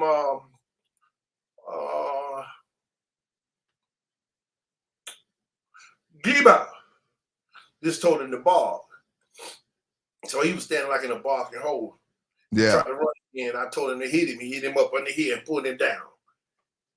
Every time he tried to get in him good, I call him off. Lost! You know what I'm saying? He tried to get up again. I put him on him again. Lost! I said, damn, man, he bleed. Boy, I turn around, look away with people all down the sidewalk on the left, people all on the sidewalk on the right. I said, oh, shit. Somebody might be filming me. I'm on YouTube. I'm going to jail. So I just put the dog in a downstate about 10, 15 feet away from me. I helped the dude off the ground. I said, boy, it's time. You better help him up. They filming you. You better act like you consider it. In kind. I went to helping him up, brushing him off. Dude looked at me and said, thank you, man. Thank you. Thank you, man. Thank you for getting him off me, man. Thank you. I was losing my life, man. Thank you. Thank you, man. I don't know what to tell you. I said, man, don't leave, dog. Please don't leave. The dog gonna get you. I was trying not to laugh. He was like, thank you. Thank you, Lord. He was saying that, dog. By that time, the police came up. When the police came up, I was like, this guy was involved in an accident. I walked over to the police. The dog was sitting in a down position between me. The guy was in the middle. I'm over here, and the police car was that way. I'm telling them, so they went to talking to the guy, and he started cursing the police officer off. Another police car came up. They went trying to talk to him. He telling them how they're going to take more than that. Let's put him in a car. He went crazy on their ass. I said, uh-oh, that's my cue. Me and my dog got out of Dodge and left. Damn. I said, I ain't finna stay here for that. They ain't finna ask me no question how that happened. And, after that, I was in the neighborhood at the store, and people was like, man, you the true dog, man. I ain't never seen nobody with that kind of control over a dog. Man, you got a bad dog. Everybody, people out there, you know how people be standing out the store saying, yeah, boy, you don't want to fool him and them dogs. That man know how to train them dogs. He know how to train them dogs. I got the hell away from there, too. They identify me. Yeah, so, yeah, man, a dog, like you talking about that, it depends on if you got a dog fully trained, he know how to bite, you know, work with him a lot. He done been in a real fight. He know how to stay away from a stick. All that run, what you gonna do? You gonna run in and let somebody hit you from the head with a stick? I remember this fight I was in. Me and a dude were fighting, and he would hit me with a chair, and I threw my hands up and hit him. And everybody talk about that fight all the time and how I did that. The dog knew what to do. You know what I'm saying? So the dog knew how to stop himself from getting hit and hurt, and he still got what he wanted. I didn't teach him that. At first, I was like, damn, man, all that training, he supposed to ran straight in me. He supposed to took all that down. But I was like, no, man, you're a street dog. And ever since then, he good for fighting in the streets, man. He know how to fight anybody, man. He know when to run in. He knows how to time you. He know if you got a weapon that can hurt him or not, or if he ready to take that hit from it. He'll time you. I swear to God.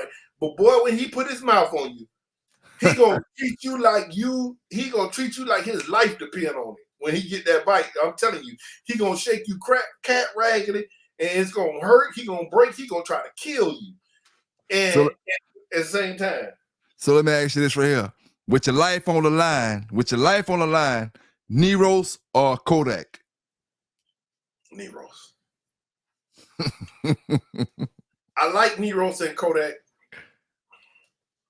The difference is Neros is Kodak double. The Kodak daddy is off of Quattro, the Blue Ices, and Neros Kodak mama is off of Quattro to a daughter of Carlos and Donna, the #1 dog in the world. Oh, nah. So he a double-bred grandson of Quattro. So both his daddy and mama is Nero's half-sister and brother from different mamas. Yeah. So I got the right element in him. He was the first dog I taught as a demo dog to be social around people and animals. He's a non-responsive dog. I mean, you can swing, stomp, run, do all kind of stuff. He ain't gonna even respond to you. He gonna act like you ain't even there. Well, I can walk on the trail with you and 10 people. He ain't gonna never go near none of y'all. He don't even care about y'all. He can be there. Y'all gonna think, y'all gonna be like, are we invisible to this dog? You know what I'm saying? And he just, that's the way I raised him. Nero's, I raised him, everybody was the ops. Yeah. It's two different mentalities. And Nero's, that aloofness, I I made him feel like his aloofness was right on point by everybody. So he wasn't no dog you could go around kids, people, animals, other animal dogs, nothing. He would, man, I see him beat some dogs to death. Yeah. You know, he didn't care nothing about nothing. That dog, other dog we're talking about Kodak, I abolished all that with the e-collar and overtime and praised him not to do that kind of stuff because I want to be able to take him out and show him to my clients what kind of dog that they can have in the end with the end result. So he's the same dog and does the same thing. The difference between him and Nero's would be Nero's could have been a cur. Yeah. When I say a cur, he ain't never ever been pushed so long to see what he would do if he gonna stop or not. Yeah. Kodak knows the game. Okay. It's a game to him, and he knows he can be hurt, and he's willing to play the game forever. So he's a sure dog, but he's not gonna bark if I'm laying on the ground in the woods sleep at night. Kodak not gonna just bark because people coming up. That's not what he does. He's not gonna respond to anything. He only responds to what I tell him. Nero's, he can smell. We could be walking on the trail, and while he walking, his hair on his back are raised. And the larger the more the line got bigger on his back, I knew I was closer to somebody or quarry. Yeah. He's the type of dog he gonna explode, dude, when he sees somebody. So he was a dog that would let me know you was coming. That he could smell you in the wind. He hated people. That's the purpose. That's the two different purposes. Yeah. I take Kodak, but I would only take Nero's because I know for a fact he didn't like you. And anything you did, anytime he was around people, I had to contain him because he was going to be a danger to not only to the people, but to me, could be to me too, trying to stop him, getting him off you. And so I know what he's going to do if you say you come to kill me, and I ain't got to hesitate about it. There's no doubt in my mind. That's the reason I would take him. Yeah. So Kodak was a little different. So if you can describe your line in one word, what would that word be? Ask me that question again, because I don't understand. If you could describe your line of Dutch Shepherds in one word, what would that word be? Working. All right. Gotcha. Working. Now, I've been looking at your page. What made you get into Frenchies? I see you had them Frenchies. What made you get into the Frenchies? Hey, hey, I hear that shit. Hey, big boy and them up there in Atlanta got them badass dogs, and I've been looking at them for years, and I want them. So what you found out about that breed that you didn't know before you bought that first dog? What I found about the Frenchies? Yeah. I had Frenchies before, but I gave them back. A long time ago, I had a breeder that bred a bunch of Frenchies. He had like 60 or 70 of them, and I didn't like them back then, all that snot. And I was making money. I didn't really want no Frenchie, but I wanted my girl to have this Frenchie for her birthday. For Christmas. So I would say, I got a train now because, them Frenchies, them guys be having them indoor kennels and them dogs locked up all their life. And then they don't really take them out to go shit. So I had to train the dog to do that. Yeah. And stuff like that. They use the bathroom outside. I ain't got it all the way outside. I got it where she'll go on the porch and use it out there on the porch. And on a system where she won't come using the house. And the system is because I keep taking out, she don't have to relieve herself because I keep encouraging her to relieve herself and forcing her by leaving her out there on the porch, because in Florida, they'll rob you, kill you for a Frenchie, so you can't really put them where people can see them. But it's just a dog, man. They don't do that. That one there played fetch until she died. I was shocked. Yeah. The hair, you got to they real finicky. So, you don't want the hair, lose hair or anything, change your food, the hard breathing, heavy breathing. They're real gassy. They pass the gas especially if you're switching up food and stuff like that, but still, they just pass gas every few minutes. It smells, man, it burns your hole in your nose. That. They ain't no house dog. So let me ask you, what's one dog that you remember throughout your life that when you was doing protection work and biting with his sleeve, he bit you harder than any other dog ever bit you before? That wasn't my dog. No, it don't have to be yours. Any dog. I know the dog. Phantom. Jason's Phantom ASR 2, going for his 3. That was a Dutch Shepherd. Right then, boy, he sold me. He used to always talk about the Dutch Shepherd, how bad they was. And then I used to start training dogs with him. And back in the day, before he disappeared out of Jacksonville. And I remember I took a bite. That dog flipped me 3. I flipped 3 times in the air. Bam! Slammed on the ground, and he was still on my ass. And I remember I quit training with them because of that. I ain't go back no more. I was young then, like 20-something years old. But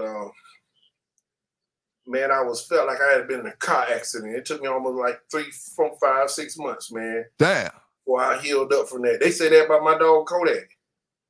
Damn. People say that about Kodak right now. Hey, when I'm gonna come down there one of these days, I'll put the sleeve on with him or the suit. Yeah, I ain't never seen nobody stay on the sleeve more than 10 seconds. I ain't want to break my arm. You know I'm skinny. I ain't trying to do that now, but I'll do a little wrestling and stuff like that. Hey, don't get mad. You know what I think about when I think about you? You and that damn Charleston White, man. You always argue with somebody online. You and Charleston White got to be cousins. Nah, man. No. Charleston White. You and him got to be cousins. You just a little toned down. I can't wait till you get like 3 million in your pocket. You liable to talk to me like that too. Goddamn, dogs ain't really nothing. I liked them at first, but now real nigga, real dog. Nah, man, I ain't gonna do none of that, man. White boy, y'all scared. Hey man, I'm online. Man, I see another dude. He said some more slick stuff. I done clicked off his channel. I'm so mad because he talking about you. I'm like, man, they gotta be friends. But I said, man, goddamn, he arguing with everybody, ain't he? Hey, no, man, they arguing with me. Dang. Hey, I just give it to him how I get it to him, though. You and Charleston White, man, y'all cousins, bro. I just wanted to tell you that. 2 little guys always in some mess with everybody in town. Hey, I ain't gonna keep you here too long tonight, you know what I'm saying? But I do got some pit bull questions, and I got a few more. I got some more work and training questions, but I do want to ask you Pelican Bay Kennel. Yes, sir. Yes, sir. Big salute to everybody in the chat, man. Don't forget to hit that like. We ain't here with Vanguard K9 tonight. Yes, sir. Holding it down. Yes, sir. I want to ask you, you know, for the people that's trying to get service dogs, I'm talking about, you know, just the ones that's walking across the street and them type of service dogs. Would you recommend these type of dogs for that? These dogs can do anything. They're the ultimate dog. That's why I stayed into these dogs and I created my own bloodline, breeding a family of dogs and not crossing my bloodline out and breeding them in line bred, inbred synchronization, the way we breed the American game bird bred pit bull terriers to retain those particular genes as far as the disposition, the character, conformation, etc. They're easy to train. So all of these dogs, you can close your eyes and reach in the barrel, and my puppies will do the same thing. So these dogs can do anything. It depends on what you're raising it to believe it should be doing to please you. But for most people who don't want a dog to protect them in the end, or just to play ball if they can't see, or all these other throw the ball, I think a little more toner down type dog would be a Labrador Retriever. But if I was going to be with one of these dogs, I probably could do it. It just takes someone to get your dog that's not as high strung as these dogs are, to abolish all of the to be non-responsive like my dog Kodak is to people, animals, fast movement, other things, because I do breed high-powered bodyguards with a lot of prey drive, a lot of fight drive, a lot of food drive. These dogs are pretty much the ultimate dog, and they're dogs that I would always give to a law enforcement officer in any sector, and military guys whose lives are on the line. And these guys who are retired, that's the reason they buy dogs from me, because they still want that kind of dog with them when they retire. You know, I'm sure in the back of their mind, they think about people might remember them being a police, or they bump into somebody and they need a dog to protect them in their civilian life. So that's why I say these are great ultimate dogs, and I can recommend them to be that. But you know, it's going to take a good, you know, understanding of training and shaping the behaviors and abolishing the undesired behaviors. Yes, sir. Yes, sir. Yes, sir. And I got one more question before we get about this training Hey, thing. man, I thought you were going to ask me a whole bunch of questions. I thought you were going to ask me No, about I got. the greatest pit bull man in all time. No, we about to talk about some pit bulls. We about to talk about some pits. I got one more training question that some of the trainers, you know, people that's training these dogs may want to know. DutchShepherdUSA.com, man. Come out. I make bite sleeves, leg sleeves, all kind of protection gear. I sell scented balls to teach dogs to find specific odors, whether it's weed, U.S. currency, or whatever you put in there you want them to find. It could be your cinnamon rolls. I do all of that. DutchShepherdUSA.com. On Vanguard K9 Trainings on YouTube, Vanguard K9 _training on Instagram. Just put my name on Google, Vanguard K9 Training. I'm gonna pop up. Yes, sir. Yes, sir. Now, when we was talking about the keep up training, keeping training up after you train the dog for a client, when a lot of clients are asked how much time should they spend a day on the dog? You know, you don't put a time limit on it. Just say, man, for me, I spend all day. Dogs in my life, so every day, all day, I'm with dogs. But they in the kennel when I'm not dealing with them. Like now, even the Frenchie in the kennel somewhere, and a good 10 minutes when you get off work, take the dog for a walk and teach you something. Then just go outside and do like I do. You see, I'm smoking cigars all the time. Go get you a cigar and sit on the back porch and watch the dog and think about something to teach the dog to do. I don't take it out the cage till I'm teaching it something. So, you know, every time you take the dog out the cage, show it something. And you'll be like, every time you take this dog out the cage, he automatically starts searching. Man, he start bringing me stuff back out of touch and all kind of stuff. So spend a little bit of time, 10 minutes, 15 minutes, however much you can spend with them. The more time you spend with them, the quicker they're going to learn. A person who live at home, work, stay home mom, or a person who work from home, got a system going. The dog turned 4 months old. He doing stuff that 2.5-year-old German Shepherds and Rottweilers online ain't doing.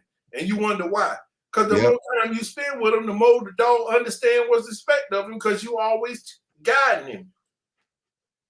That's all it takes. Just time. Stay consistent. Yep. You're right. You're right about that. Now, my brothers and sisters, salute all the brothers down in the chat, all the sisters down in the chat, and everybody who watching this video that's not in the chat. Why I can't see you chat? I want to see who on here. What about Mike Morgan? He on here? Let's see, Mike Morgan on here. I want to talk about Mike Morgan on here. Mike Morgan shaking now if he watching your show. Oh, I hope they don't say it again. Hey, so what pit bull lines do you favor?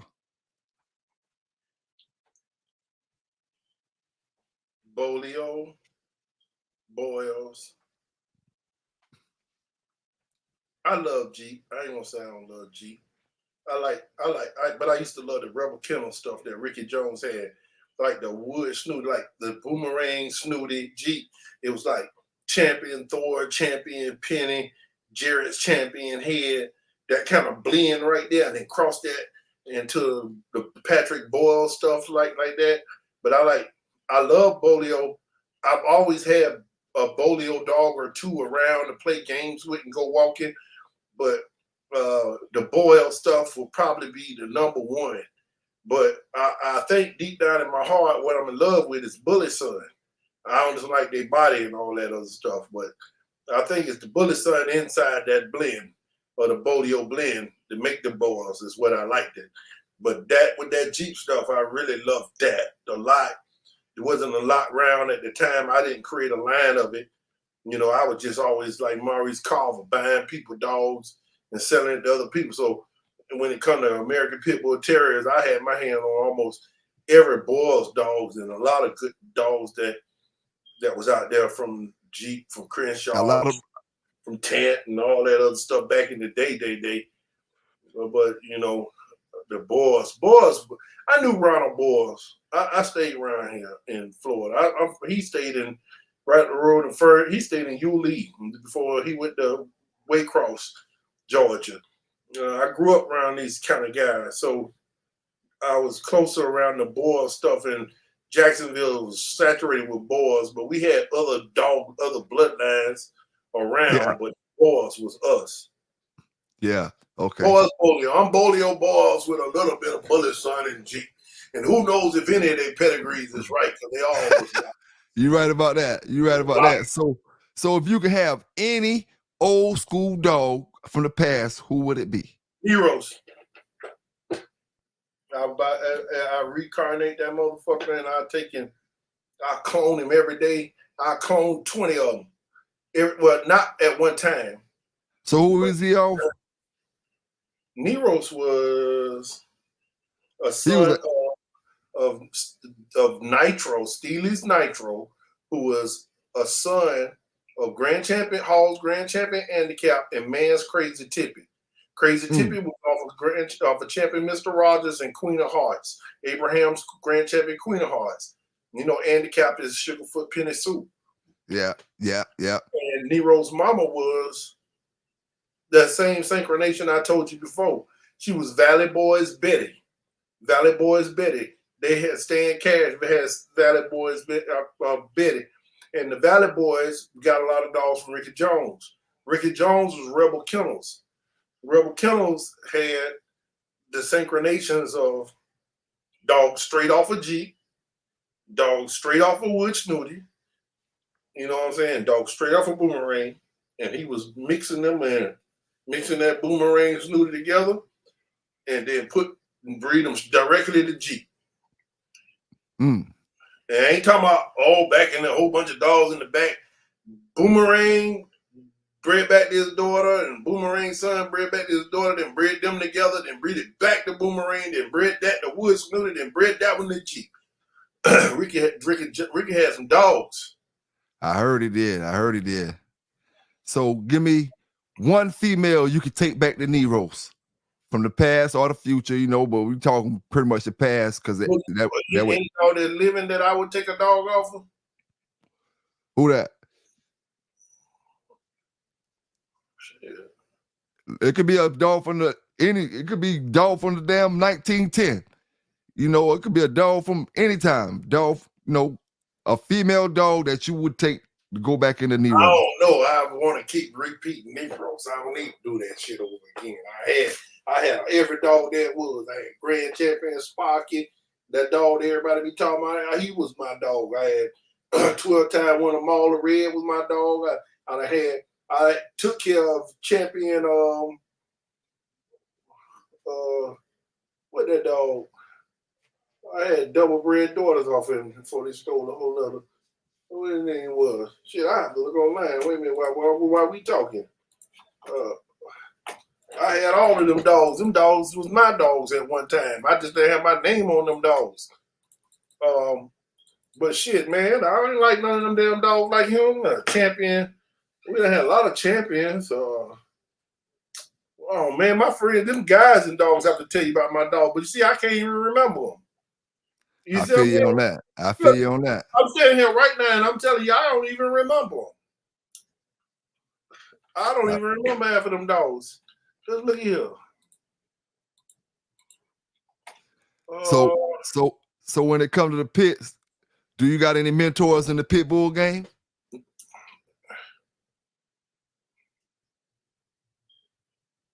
I'd have to say I hung around Jerry Nelson more as a mentor. But not really just a mentor, but just to talk about dogs all the time. It would be Jerry Nelson. Jerry Nelson had them Carver dogs. You ever heard of him? Yep. He dead now, but Jerry Nelson had dogs. He had that bottleneck stuff. They was 45-minute curves. Hard biting dogs. They was, you know. Yeah. So Jerry Nelson at the time back then, I ain't learned nothing from no Ronald Boys, none of them. Them guys were just selling dogs to people. They wasn't taking you under their wing. And I ain't saying they wasn't nice and all that. You know what I'm saying? Yeah. I'm saying that, but they wasn't. Oh yeah, I understand what you're saying. I was my own goddamn mentor. I was my own mentor. I ain't had no mentor that teaching me nothing back then. But my goddaddy Vernon, I say he was probably the biggest mentor, if you want to say a mentor, Vernon McClendon. His name on a lot of dogs, but his name ain't on them. A lot of dog men got dogs out there with him in the bloodline because him and old man Pete Spark had a lot of dogs. Pete Spark could teach you something. He didn't care who you, what color you was, and it really wasn't about the money. Old man Pete Sparks was a good guy. I was a little boy, so I can't really say I had a man relationship with him. He died by the time I graduated from high school. You know. So, did you see any dogs coming off of Voodoo that remind you of Nero's? That is his name, right? That is his name, right? Nero or Nero's? Yeah. Well, I ain't see no dogs because I got out of dogs then. Yeah. When I got out of dogs, I wasn't really looking at pit bulls like that no more. I was in this world over here that I'm doing. You know, I was breeding the pit bulls. I wasn't going to the pit or nothing like that kind of stuff. I had every dog brought boy in them, and then WC Windy City Combine breeding rawhide, champion rawhide. I took care of him for a long time for my cousin. You know, and I had that dog. I bred a lot of breeds. I double bred on rawhide. I had the old little stove rawhide bred to I had, let me see, he was a little I bred off of rawhide. I bred Goldilocks with rawhide, the champion Reba. Reba was off of Rodriguez champion Gator and Rising Stars champion Gypsy. Probably a piece of shit, but hey. Did the rawhide produce the good stuff?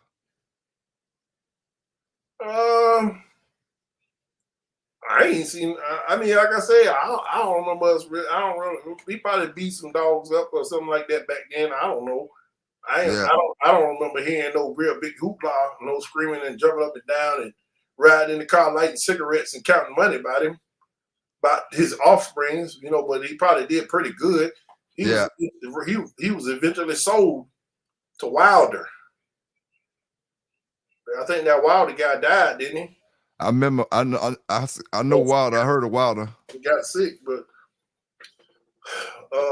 Champion G Money. You know what I mean? That was one of my dogs. You know, I had him too.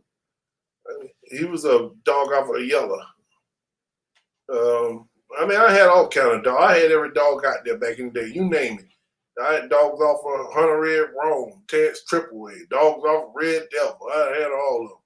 I be hearing how y'all talk about that stuff. I ain't had none of that. He didn't give us none of that bullshit because he knew them gangster black boys were coming back. Hey, you got it from the real Red Devil. Oh, yeah. We was coming back, bro. He didn't want that kind of problem. Not that kind of these little black boys showing up with all that money like that. They was somebody, and they didn't say much. Man, hey, I tell you what, the way that man was talking, that say he knew him like the back of his head. That man said he wouldn't have met y'all at the house. He met y'all somewhere y'all thought was the house. Hey, man, I believe him. I believe everything he's saying, but all I'm saying is he ain't want them kind of problems. Oh, yeah, I feel you on that. I feel you on that. Back then, that was gang-like problem. You don't want that, man. You can't hide from that. Yeah. Gang-like, you ain't gonna hide from that because we run the world. So are you a big inbreeder when it comes to your program, or you like to keep it kind of scattered? You know what? I don't even know what inbreeding is. Father to daughter? The reason I'm saying I don't know what inbreeding is because, man, all these damn dogs inbred, if you want to say that, how the hell you think you create a line? How you think they created a breed?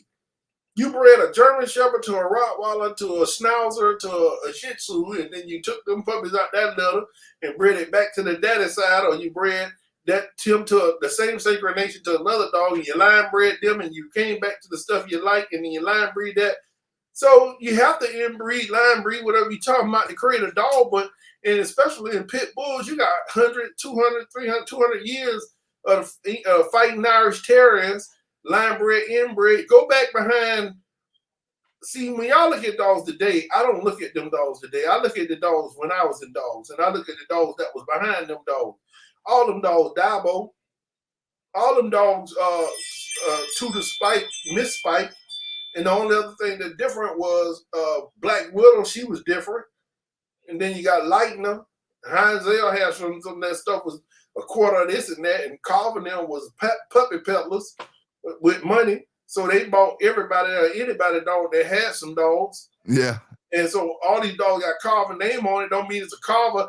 If you can say that, well, if you want to say Carver, then Bolio's a Carver dog. But he ain't the same stuff that those Carver dogs is.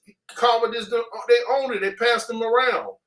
Yeah. The dogs went through 6-7 people's hands. When I was in dogs, I have a dog for a year, get puppies off it. I said I traded to you for something else. Then you traded to somebody else, your homeboy. Then he traded to another man in Texas. And that man in Texas get littles and some dog, he traded somebody else. Then somebody else making his forever home. Yep. They did that all the time. We did that all the time. The dog game ain't the same game today that it was then. You're right about that. It ain't the same game. You're right about that. And so when I look at dogs, I look at, it's like, I'll tell you what, if you grab a dog pedigree and you open up a pedigree, right?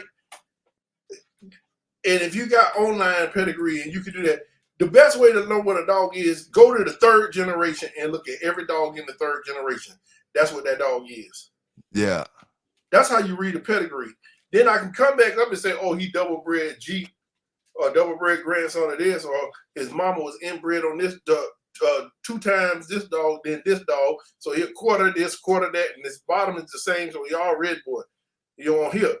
You know, that's the way, you know, I can see it from that way. But I see pedigrees different than the way most people look at them. You know, you look at people talking about, oh, different strain of this, strain of that. Nigga, what you mean?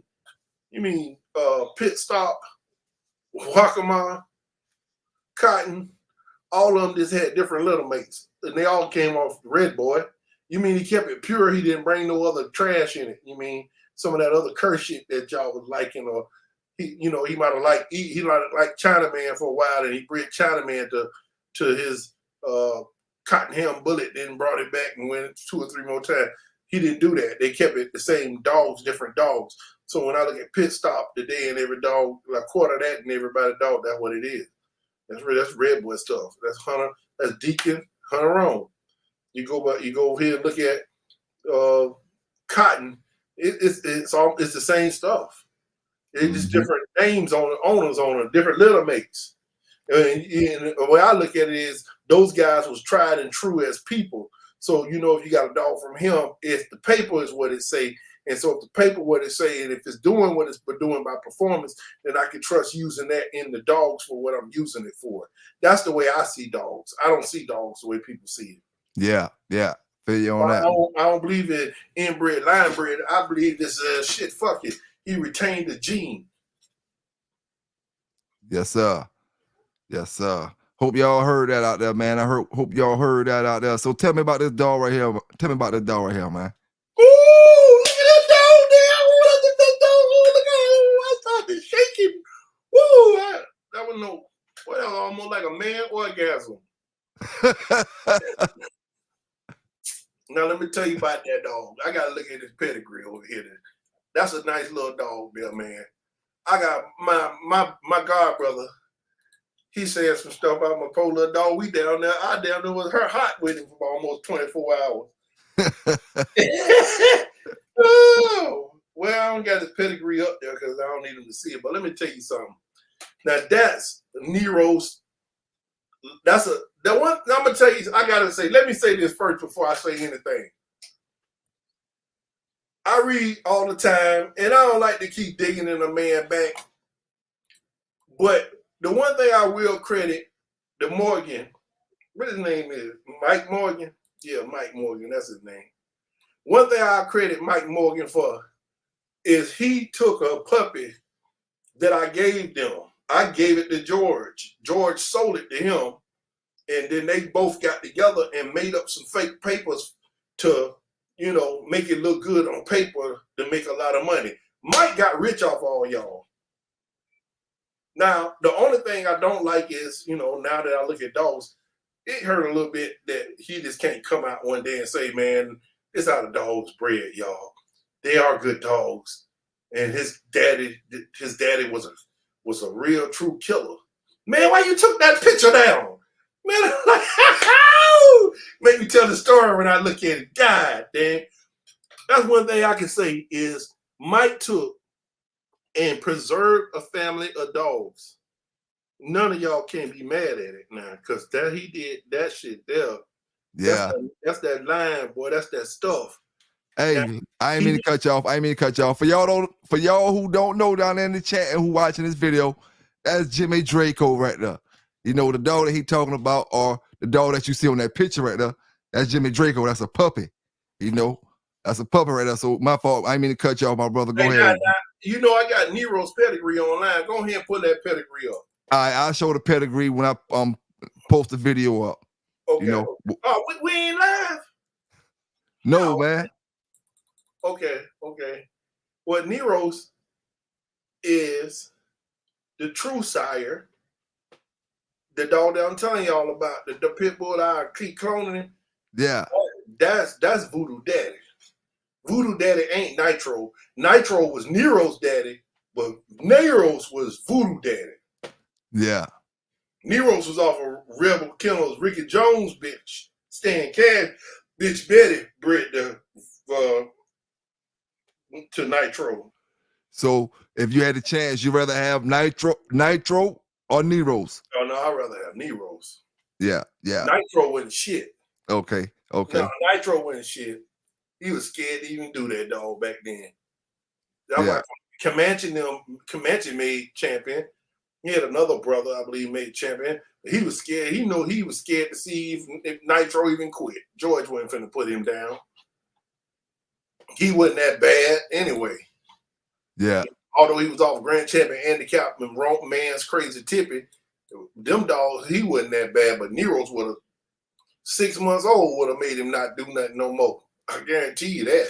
I clear, man. When I was younger, man, I always I had one that had a little bit in the like third or fourth pedigree in the generation, somewhere or another. Mm-hmm. It wasn't heavy. I always wanted me an handicap dog, and I never had one. Mm. I went and bought this, I went and bought that, and this and that. And that was kind of, we had a little bit of internet, but not much. It wasn't like we got now. It was just a little tad bit where you can contact here and there or whatever. You could just see some online pictures and had a little message board that was up at the time. I forgot what the name of it. But I always wanted me an handicap dog, man. I ain't never get a chance to get one. I always say that on my videos. Handicap and 357. I wanted one off of 357, not Macho Buck, just off of 357. Now, I own Voodoo Mama too now. Damn. Yeah, but they be... Listen, man. I ain't registered no dogs. George Scopes now and Ronald Boy, George Scopes was like, to me, let's say he was Ronald Boy's flunky. Yeah. Windy City Combine flunky. Whatever they gave him, they give him a dog, a puppy out of everything they breed this way to make money and make money off guys. He get them half of the money he make. They was the salesmen at that point, off of bloodlines, off of the dogs, and they was controlling the game. You get what I'm saying? Yep. So he could take a bitch I gave him and register the bitch and whatever, because he the one owned the mama to the red gold, the handicap. She was off of handicap and red gold. So he can call ADBA and they gonna stick together and give him papers. But Voodoo Mama was my dog. Damn. So if see, that's why I said they making this shit up. Damn. You see, but people don't know that. That's because a lot, when you like you said, you weren't registering your dogs and stuff up, and they making that up about the breeding, and they making up that they did that. How they did that on my dogs, both of them. Hey, you know how it goes. But they gonna say, I read on the message board, they were like, oh, Morgan's a straight up guy. He's a really good this. Motherfucker, Morgan's met me on the side of the road, gave me $500 and 2 puppies not to tell y'all that. Hey, some people know it. Wait a minute, I ain't never said that. This man met me on the side of the road, gave me, might have been $600 and 2 puppies. Damn. somewhere on the side of the road in Tampa. Bushnell. I wonder how long he lived. How long Nero's lived. Oh no, he didn't live long. We had another dog. My training partner at the time was Mike Bell, and he had a dog. We both trained him and Nero's the same every day together. Oh, not well, I'm calling the names wrong, man. I'm talking about Voodoo Daddy. That's what Nero's. Okay. Eventually, everybody wanted to see when me and Mike broke up. Everybody wanted to see a war back then. Yeah, you know how that go. And Nero's carried him out. That was the only dog that ever fought him back then. Ain't no other dog, man. Nero's carried out of Rising Star. Rising Star. What his name was? Champion Rhino. He jumped the pit and ran down the street. Poodle had to go find him. Damn. He was on 95 trying to make his way back to Window House. He was trying to run back to Rising Star Kennels. Damn. With an 8-month-old puppy on his ass. Turned to a track star. Oh man, he had a medal, a gold one. Usain Bolt. They was all hanging together. What you talking about? He didn't even fight back. He didn't want that kind of problem. Damn. That dog Nero's was dangerous. Damn. And he hit him on, man. It was like when he hit him, it was like they thought a human hit him with a bat or something. It wasn't the same as two dogs hit each other and grab the leg and that little slap and all that. Oh, hell no. Damn.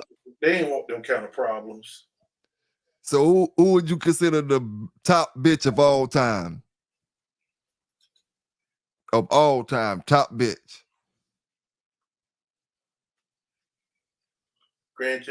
Abraham's grand champion, Queen of Hearts. Okay. A lot of brothers out there would agree with you on that. That's a lot of brothers that would. I'm talking about from my way. Oh yeah. Hey, like for instance, I love Rico. I'm an internet guy now. I'm not into that kind of stuff, that world. You know what I'm saying? Oh yeah. I look at Chico Lopez and marketing, and I like Mantra Book. But when I was growing up, we run Mayday dogs down the damn street, man. Mm-hmm. I wouldn't feed that shit. That's why I try to tell them boys. But I breed them. I got Mayday dogs now. That's all that's left after the good dog. See, look, watch this. When I say this to a bunch of young, ignorant people, they might not get it, but I might make it so simple they just might get it. And dog men of the past can get this. If all the real dog men that we named from the past done had their dogs took and went to jail, and they seized all the dogs and put them to sleep. So that means all the good killers and their dogs was dead. And what was left was the big dudes who didn't get busted in them damn curves that didn't mean nothing to nobody. And that's what's still around y'all breeding on and what y'all got. So if they took all the real dogs, what y'all breeding now ain't them damn real dogs. All the real dogs then got taken. That got stolen. Hey, I agree with that, man. You understand what I'm saying? Yep. Didn't they take all your dogs? Yep. Hey, now in 1 year's time, you see how many dogs they took from across the country in 1 year's time. Now we go back to 99. Man, come on, man. They done took every damn bloodline that was floating around during them days from the early 90s and all that shit. And then all us was young, immature, and them guys, and a lot of guys was rolling dogs and doing stuff to them good dogs. They lost and gone. So what you think left around here with the guys who was scared to come to the box, and the ones they was safe harboring, saving a captive saver. Yep. Come on, man. When I look at pedigrees today, now listen, ain't no disrespect. Now I ain't trying to disrespect nobody. I'm just being frank. I look at a pedigree and y'all show me all that T-boy this and man, Queen of Hearts was bad, but I don't want no Spanky, Mavis T-boy dog. I don't give a damn if they was her little mates. I don't want their team. I want her. Yeah. But a guy say to me, them the same dogs. They sister and brother. I don't give a dang sister and brother. I talk to you. I don't even know who your brother is. I don't even like your brother because I don't know him. I gotta talk to him and be around him and see his character and see what he know and how he feel and we think, then I might like him. Yeah. They ain't the same. Yeah. They ain't the same dog, man. Them ain't the same dogs. Them dogs, the real dogs, gone. Hey. Now, I know some guys that's still around that got some tough dogs, but most of the dogs I see today, when I look at a pedigree, it's hard for me because they got 10 different 10 different yards crossed in them. The old dog men would have never did that. Oh yeah, I feel you on that. The old dog men would have did it like how they doing the Dutch Shepherds. Everybody breed all of their good dogs who was off of the last champion to the champion over here. And everybody in the world, we breeding all our dogs off this one champion. Then when next champion come along, if he producing and we breed into a few dogs and he produced and he from the same strain, then we'll come back to him. And we ain't going out unless he's using it for an out. And that's the reason we went to him. Now, you know what I'm saying? Yeah. But if you're an internet guy like me and Chico Lopez, then we like the way it look on paper. Hey, I'm an internet guy my damn self. I like the way it look on paper. Yes, sir. Yes, sir. I ain't going to no boxing. He put me in jail. I hear you on that, bro. I hear you on that. Now, I got one more question, man, before we get up out of here. You ain't going nowhere, man. You should have never called me if you don't want to talk for a 24 marathon. A Christmas 24 marathon. We ain't getting off this bitch till New Year's Day when the ball drop. Well, give me your top 5 male dogs of all time. My favorite of all time? Top 5. I don't want to sound like these little young boys on the internet that ain't seen no dogs around here yelling this dog bad and all that, because every last one of them done quit. Bullet Son done quit. Snooty done quit. Rascal, his first time out, they say he was this and that, but he ain't never quit after that, so he probably was the better. Zebo was a murderer and a man biter, but he ain't produced nothing worth having. And then again, you can't say that because here again, they got dogs saying the champions over Zebo, but everybody ain't breed up on put all their baddest bitches to him to see if he went good with their dogs or not, because a lot of guys was being selfish. After a while, after Maurice Carver and all them type guys started gambling. And so they was just breeding dogs trying to, being selfish. Oh, I don't want to know my dog bred like, or I ain't breeding outside my yard and all that. They went to that kind of mentality. The dog game went to a bunch of gamblers that didn't care about the dog. It was about the money. They ain't picking them up. They ain't doing them right. They just got a bunch of dogs on the chain. They grab one and they call it weights. Yep. You right about that. So to tell you my greatest dogs of all time, if I hadn't seen them to say this, but if I had to go with some dogs, I say Money Man. Sounds like the kind of dog, my kind of dog, Money Man. Champion Money Man. Y'all remember that? He living today. Champion Money Man is a Nero's type dog. So if I had to go with a dog today, if I had to raise one or reincarnate one, it would be Champion Money Man. Marlon Red wouldn't know. He won a lot of fights, but he wasn't no showstopper. But let's see. I know for one it'd be Marlon Man, it would be Money Man. With Nero, he's gonna be in there. That's gonna be 2. Yeah. Barracuda probably would be number 3, just to see. For me to go see if he was really what they were saying. Money Man, Neros, and Barracuda.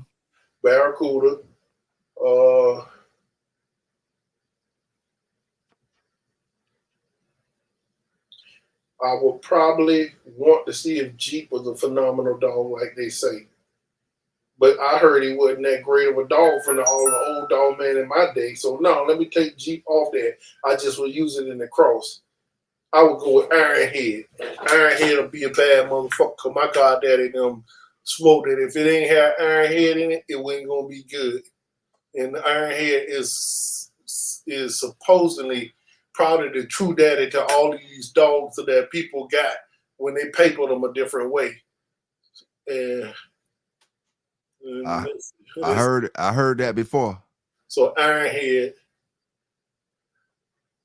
Let's see. One other favorite dog I love. Let's see. It's gonna have to be between Bolio, Mauler. Between Bolio, Mauler, maybe Handicap. I don't know. George Nell was kind of like picky. It might have been picking fights. So let me see. Let me see. I don't want to take nothing from Hall on that because he got a dog, but right now it's champion money man. Nero's and champion. It'd be Nero's number one, and I have money man number two to cross them together. I probably wouldn't want no more other dogs, but then Ironhead probably be some shit out, but it's keep in the house and I have some pistols and shit in case y'all want to come steal him. Because you know they're gonna steal every champion that was good got stolen. And Barracuda just gonna be sitting in the bushes around the house just to see if he was bad. If he went bad, I'm going back down to the Miami and I'm gonna do something to every last one of them down there. A-Crass and all of them. The Lions, pretty much. And then it's gonna be Ironhead. And the last one, god damn.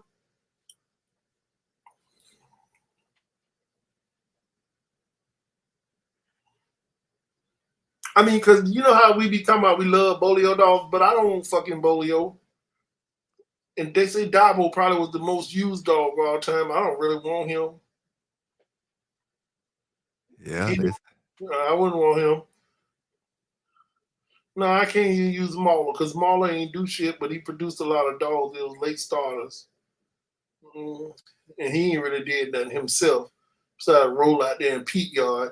That a dog in the barn will kill you if you brought a dog in the barn, but not if you ain't bring him out. So he really wasn't no exciting dog for me to want to raise. Yeah. And I had to X Jeep off that shit because you know what? And I ain't gonna say, but all these little mates did good, even everything on for Honey Bunch. Honey Bunch probably was Ironhead daughter, like they say. Probably was. I heard that plenty of times. Man, I ain't gonna lie, man. I ain't seen no dog. Ain't no dog ring no bell for me like that. Besides the one, and the only reason I like Nitro, he wasn't no badass dog, but you could breed into a rat, and all of them was gonna be hot. So that's the only purpose he had. Yeah, that's the only purpose he really had, and all that T-boy shit, that Tommy Walker shit, all that curry ass shit, be hot when they puppies, and then when they get older, don't do nothing. Quick, the bow leg in the back, all that ugly snout. No, they wasn't nothing. Maybe none of them were nothing. So tell me, what line has no place on your yard? For sure, you hear it, stay far away from it. Got to be one line at least that you just ain't messing with. Period. Don't hold back. I wouldn't want none of that Boudreaux and that Chinaman shit and all that. Them type dogs. I didn't like them type dogs. They had mouth, but they wasn't what I liked it. Yeah. You know, all those people jumping on the Rascal band and shit now. But and the cowboy shit and a lot of that Carver shit that had all that stuff like that, they wasn't for that for me. You know, I got guys that disagree, but they wasn't all of that. They wasn't nothing to be trying to put in your line. You sort of trying to put mouth in the line and a gameless line. That's some dumb shit. Let me see. And the Boils dogs bust up so bad, and they be fading like this over time, so they didn't have tough skin. Yeah. But the Jeep mixes and stuff with that stuff made it great. God damn, I'm trying to think of a dog, man, some dog stuff. And you know, Bolio dogs, they bred a lot of them dogs, but you know, none of them dogs wasn't going to no pit. Nah, they were just, their paper was paper put together pretty with Bolio name on it everywhere, but they wasn't really going to the pit doing that. And I ain't saying they wasn't no good dog to have, but they just didn't do nothing. And they some of them were small down here. Yeah. It was good for mixing. The bolio stuff. Yeah, to give them the athleticism and the head riding type stuff. It was they were dogs that were high. You know, they danced. They played the game all night long. They was prey type dogs that we like how we do with the Dutch Shepherds. They was that kind of dog for me, but they wasn't no bully son. They wasn't gonna come in there and drag you in the corner and never throw them down type. They wasn't not that. So was the boss dogs you seen, were they pretty smart? Best in the world. Yeah. Some of them was the best in the world. As long as you didn't put that T-boy shit in, you had to go back to the Oiler side, like Grand Champion Pass, mean like the Eli stuff. You had to mix Eli in there, the Eli Bullet Son stuff, more of that to get what you was looking for. That's why most of them that you see in that Zachariah, that type of dogs, them was the hellacious dogs because they were bolio already, Red Baby, Grand Champion Hank. That's why them bitches turning all the time because that Hank shit. You know, you got some that didn't turn because Bullet Son straightforward dogs. So they bred Dirty Mary, Grand Champion Cherokee Chief, the Birches Smoky. They bred her to let's see. They bred her to Thrift Champion Bobby Jr. I ain't never seen him be no champion, but they say he was a champion. I ain't heard too much about the matches, but he was the pure bolio. So they bred him to a pure bolio dog. They bred him to the Bullet Son dog, Bullet Son Eli child, and then they line bred them dogs. So that's what the line was: bolio, Bullet Son, and the Hank. You ain't gonna knock the Hank out of it, but that Hank, what that might have been going light and barring some other bullshit in there, but it was a turning ass dog, and that's why they turn so much. Turn. You can win a match like that, keep them scratching the other dog, probably get sick of that shit, and that's why he quit. But let me see. But when you went back to more the Bullet Son side, there was hellacious biters and it was bad. And that's why I think when they put the Jeep in it, whatever that shit was, because I don't want to look at Jeep pedigree and say he was Bo. Bo was a rank cur. To me, he was a champion, but Bo wouldn't know back. Go back and hear some real old dog men about Bo. I don't think Bo was that goddamn great. And Honey Bunch, who's to say her daddy was really Bullet Son? Because Crenshaw was saying her daddy was Ironhead. Yeah. So in his dying days, ain't no telling. That's why I don't know what it was making them so great. You know what I'm saying? I don't know. I have to name dogs. So crossing those dogs to the boy stuff, that shit was pretty good. When you cross the boy stuff back to the Eli, if you take a boy's dog, breed to a bolio dog, and then breed that to a Jeep dog, the Jeep himself. See, I'm talking about not dogs how y'all talking about a whole bunch of crosses with Jeep, but bred her to bred that to a pure Patrick dog, then bred it to Jeep, then you had a badass dog. You see what I'm saying? You had more gas from the bolio, the dancing, and whatever that shit Jeep had in him.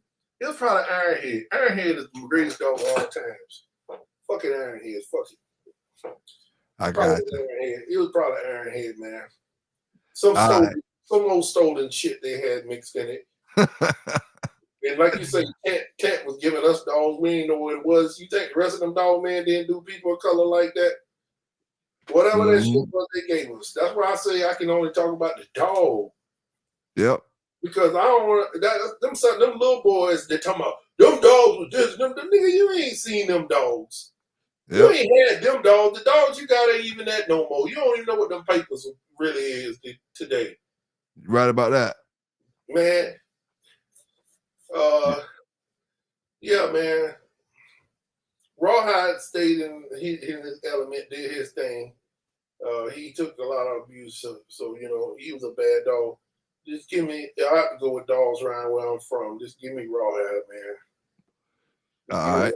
Just give me Champion Rawhide. Give me Champion Money Man. Give me Champion Neros. Give me Ironhead. And if I had a girl dog, I'm gonna go get Queen of Hearts. If I recreate one, it'll be between Black Widow and Miss Spike, the most used shit, a Honey Bunch, one of them three, and then I hide out from the rest of y'all. I move to some foreign country. I hear you on that. Hey man, Hey, you know sorry ass red boy dogs you like? We like that shit for lunch. Okay? Hey, Go in, they like to lay down until you get tired and come back. That shit didn't last around here. hey, That Red Boy, that Jocko, all that Yellow John shit, that shit it didn't do nothing when I was a little boy. hey, I hear you on that though. It didn't, man. It didn't. That Mayday stuff, I always thought that was some kind of hound dog mixed to the pit bulls. But we didn't even look at it. But you know, when we started crossing it, it did win. Hey, To our stuff, it did win. I mean, I was just resistance to the change. But it did win, so it just didn't do nothing hellacious. You know what I'm saying? It just was there when these other dogs gassed out or quit. see what happened was them yellow dogs came down there, and people didn't realize they were scratch dogs. They thought they was dogs that stay right there. These motherfuckers, they going for the scratch. Right. That's You what know? it was. Hey, looked like they wasn't doing too good. Every now and then they come up and put you in some trouble when you got tired. Yeah. And then when you really got tired and you over there huffing and puffing and done drug his big old long behind around and went to the corner, then he scratched on you and you done lost. Yep. And you still sitting over there calling him a cur, but he did nothing encourage. He did not encourage but scratch. He just didn't do what Bullet Son them was doing. Yeah. Bullet Son. But what we all like is the Bullet Son. Mm-hmm. Cause that's probably the only strain of dog ain't the same. That Boudreaux stuff. Yeah. It's Dabo, Blind Billy, inbred. It is the same because it's double bred Blind Billy. Dabo, the Eli's, the Boudreaux Scrub, and all them dogs they be talking about, they were just inbred on, they were double bred, triple bred Blind Billy. Blind Billy was Dabo. So they kind of was the same thing, but not really. Yeah. So you had to get you some lightener dogs. Them was some bad dogs, lightener dogs.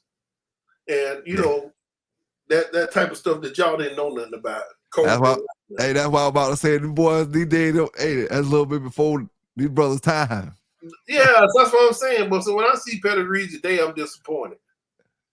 I feel you on that, though. That's about how all the old schoolers probably feel, man, when they start damn thinking about the modern day dogs compared to the dogs in their time. Because my time, by the time I was going out of the game, you started hearing Termite name, you started hearing Mayday name, and Grand Champion Yellow.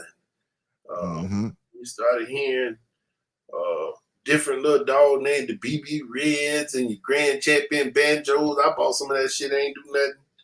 It wasn't even game. It wasn't even. It didn't even have no. It didn't have no oof in it. It had nice bodies, but it just didn't do nothing. It was like low percentage dogs. Yeah. So I was like, you must had to be a Mayfield. You had to be a hell of a conditioner so they can stay there and do what they do, or whatever it is they do. But they didn't do what they supposed to do off the chain. Oh yeah. I agree with you on Not that. off the chain. Not off the chain. You know, because Mayfield with he ain't have no dogs that everybody jumping up and down for, but he was a hell of a conditioner. Ricky Jones was said they got all the curves that was left at the pit and made his bloodline. All the Rebel Killer stuff. Yeah. It was always said that he got dogs that people didn't really like that much. That he just took them, you know, and then kept them and used all those dogs and bred up his own stuff. Then he came a force to reckon with. Yeah, I heard it was a force to reckon with when it came to his dogs. They mixed up. That's why these guys like that rascal stuff and all that Eli stuff. And then what they doing is they relying on the last two dog men like Cottonham and the pit stop stuff. They throw a big shot of that in there with it. So it's come back with all the mouth. That's what they hoping.